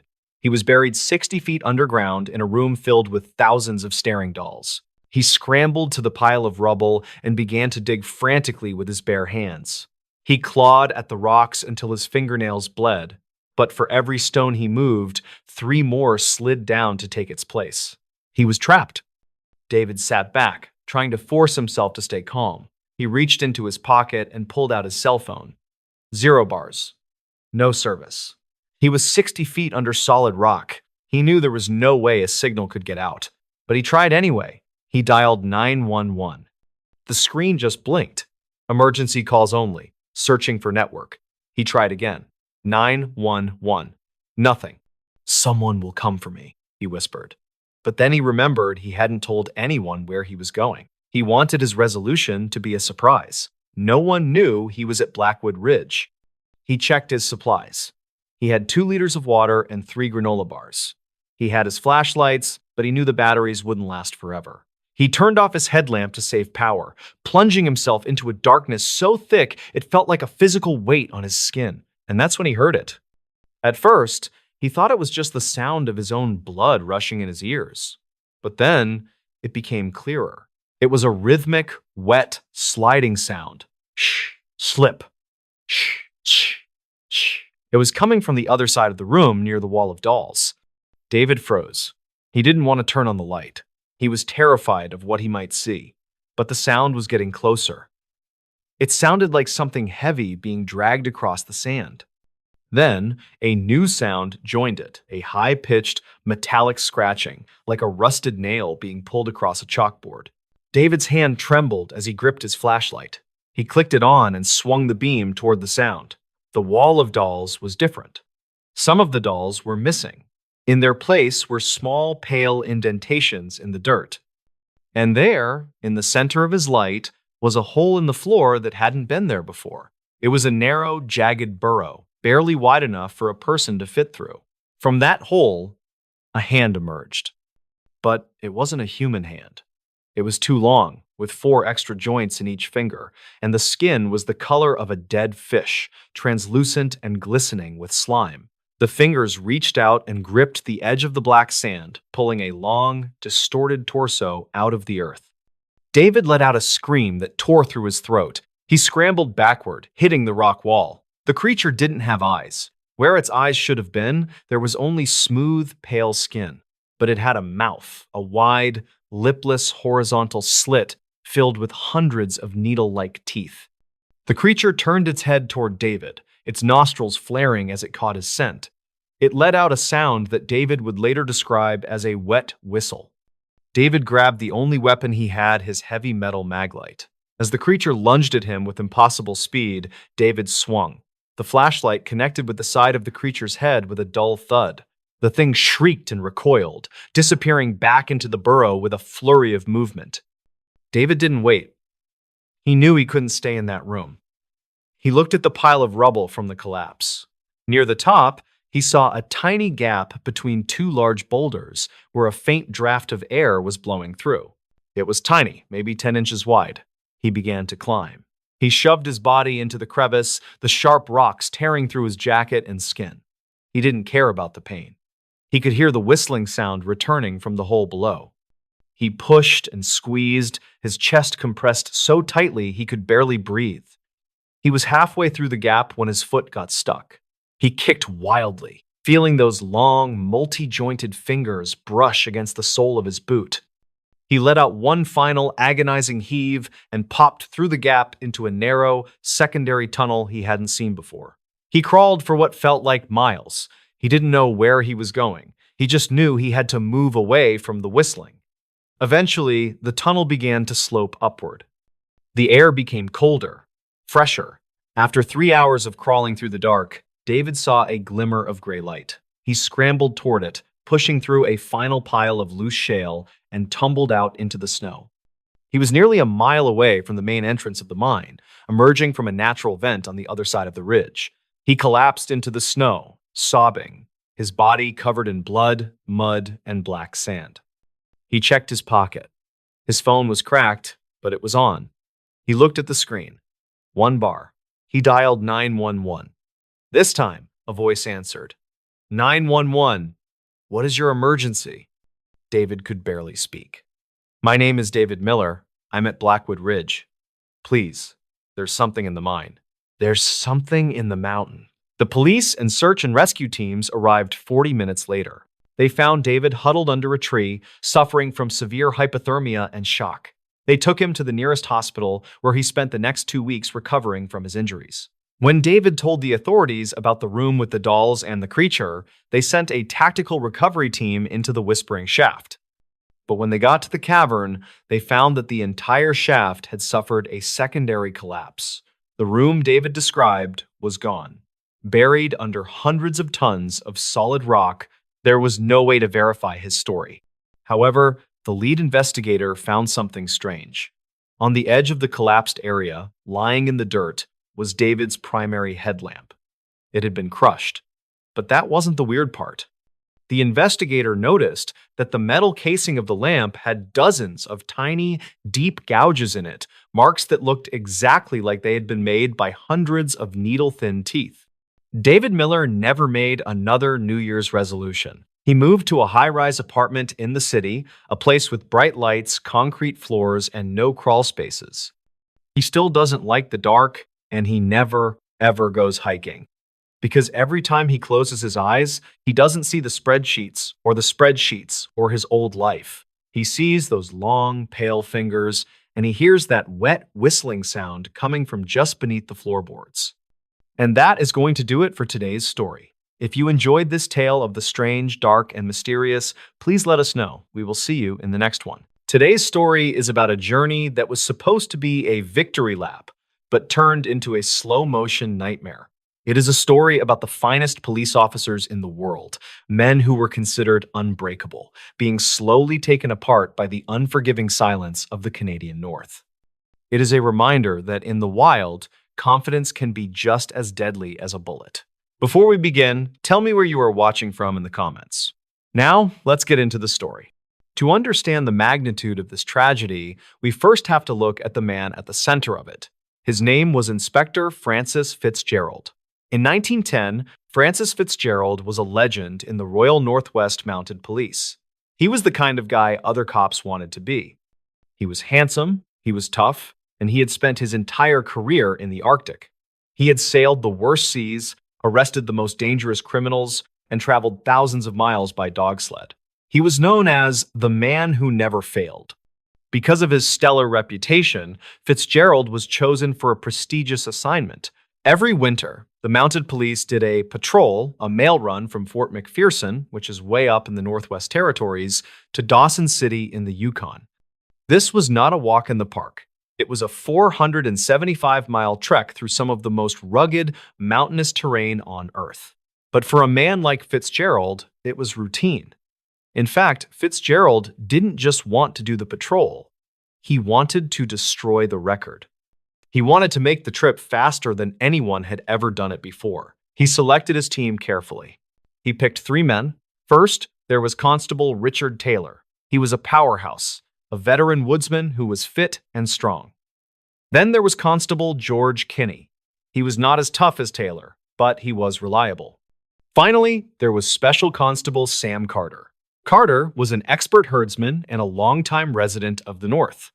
So, you have 4 tough, experienced men. They had the best dogs. They had the best equipment. They were the dream team of the Arctic. But right before they left, there was a red flag. A massive red flag. A local indigenous guide offered to go with them. The route from Fort McPherson to Dawson City is tricky. There are hundreds of rivers and creeks that all look exactly the same. If you take one wrong turn, you end up in a dead end. Fitzgerald looked at the guide and shook his head. He said, "No thanks. I have a map, I have a compass, and I have Sam Carter. He knows the way." Fitzgerald was so confident in his ability to move fast that he made a critical calculation. He decided to travel light. He packed enough food for 30 days. The trip usually took roughly 30 to 40 days. He was cutting it razor thin because he assumed they would be flying across the snow. On December 21st, 1910, the 4 men and their 3 teams of 15 dogs set off from Fort McPherson. The temperature was a brisk 21 degrees below zero. The villagers waved goodbye, watching the lost patrol disappear into the white horizon. They expected to hear news of their record-breaking arrival in Dawson City in a few weeks. For the first week, everything went according to plan. The team was making incredible time. They were covering 20 miles a day. They laughed, they joked, and they camped under the northern lights. Fitzgerald felt validated. He didn't need a guide. He was the master of the North. But on New Year's Day, 1911, the luck ran out. A massive snowstorm hit. The trail, which was usually visible, was buried under feet of fresh powder. The landmarks were erased. Fitzgerald began to rely heavily on Sam Carter to navigate. But there was a problem. Sam Carter had only done this route once before, and it was 5 years ago, and he had done it in the opposite direction. The terrain started to look unfamiliar. They were searching for a specific river called the Little Wind River. It was the key to crossing the mountain range. Sam Carter looked at a frozen creek and said, "This is it. This is the turn." Fitzgerald checked his map. It didn't look quite right, but he trusted his man. He trusted the experience. So the patrol turned right, heading up a steep, winding canyon. They traveled for days up this river. The going got harder. The snow got deeper. The dogs were struggling. Finally, after wasting nearly a week fighting their way up this canyon, the river just ended. It fizzled out into a dense forest of willow and jagged rocks. It was a dead end. They had taken the wrong turn. Fitzgerald stood there, looking at the dead end, and the weight of his mistake crashed down on him. They had wasted precious food and precious energy going the wrong way. He checked the supplies. They had enough food left for maybe a week or two, but they were only halfway to Dawson City. Fitzgerald made the only decision he could. He said, "We have to turn back. We have to go back to Fort McPherson." It was January 12th, 1911. The return trip should have been easy. Just follow their own tracks back, right? Wrong. The wind in the Arctic is relentless. Their tracks from the journey up the canyon had been completely blown away. They were breaking a fresh trail all over again. And now, the temperature dropped. We are talking about 50 degrees below zero. At that temperature, the air hurts to breathe.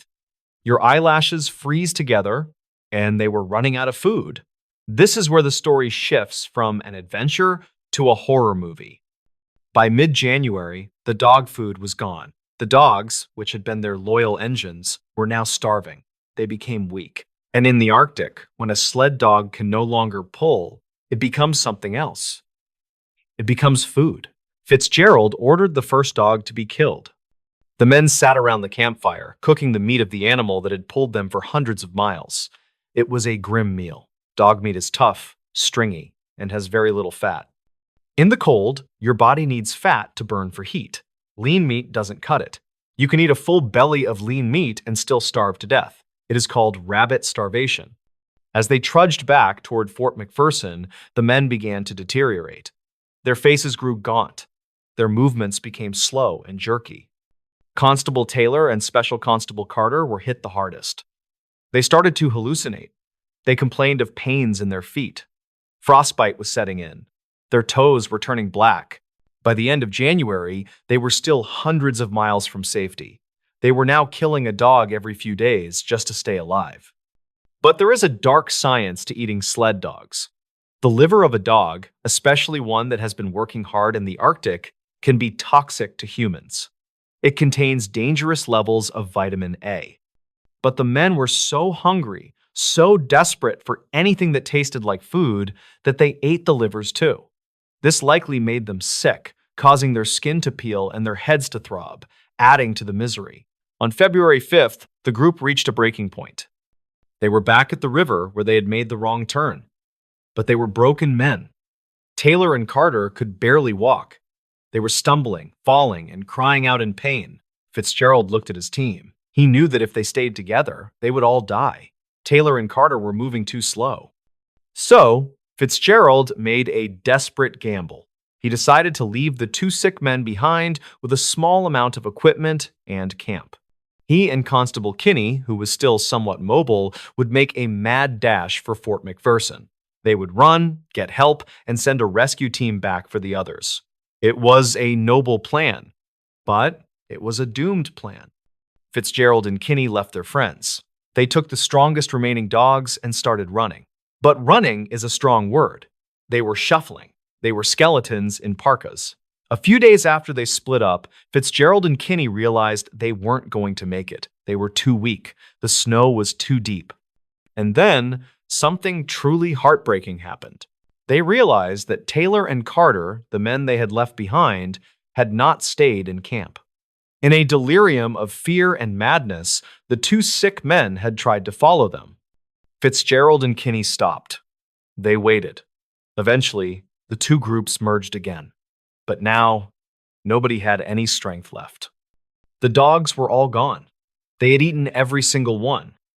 They were boiling the leather harnesses and the rawhide straps of their snowshoes to drink the broth, just to get the taste of something organic in their mouths.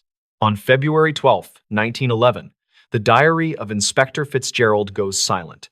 Back at Fort McPherson, the weeks had ticked by. People were getting worried. The lost patrol should have been back, or a message should have arrived from Dawson City saying they made it. But the telegraph line was silent. A corporal named William Dempster, a man who respected Fitzgerald but knew the dangers of the land, decided to launch a rescue mission. He gathered a team of indigenous trackers and set out to find the lost legends. Dempster moved fast. He followed the trail. He found the abandoned campsites, and at each campsite, he found evidence of the horror.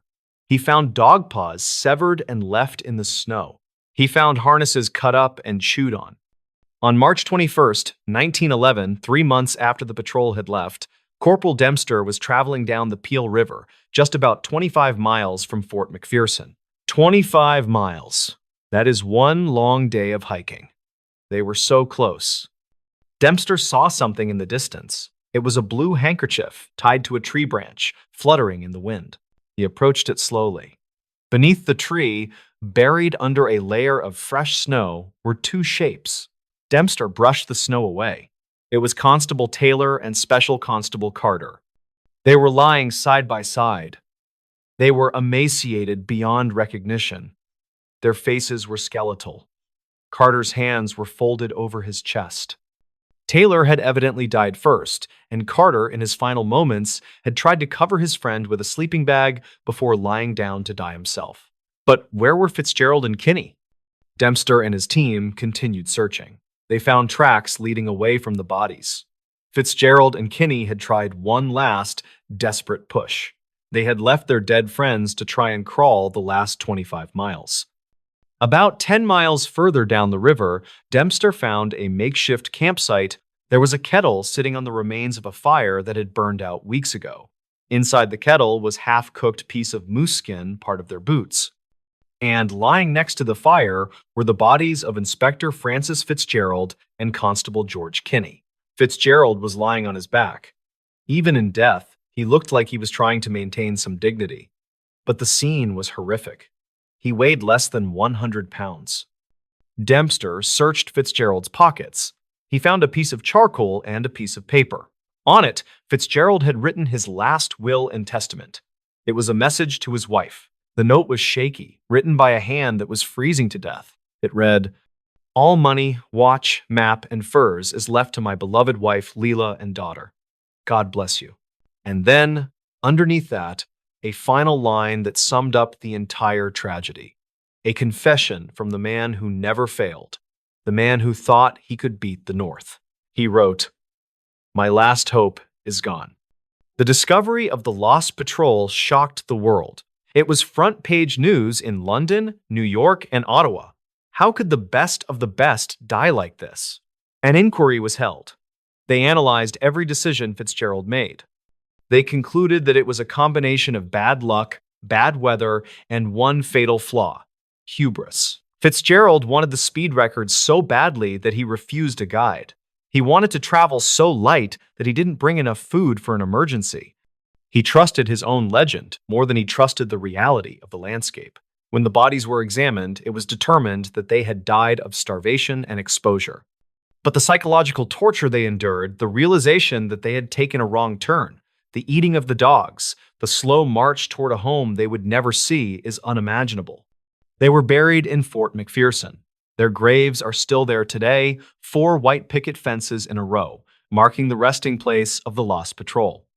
The Royal Northwest Mounted Police changed their rules after this.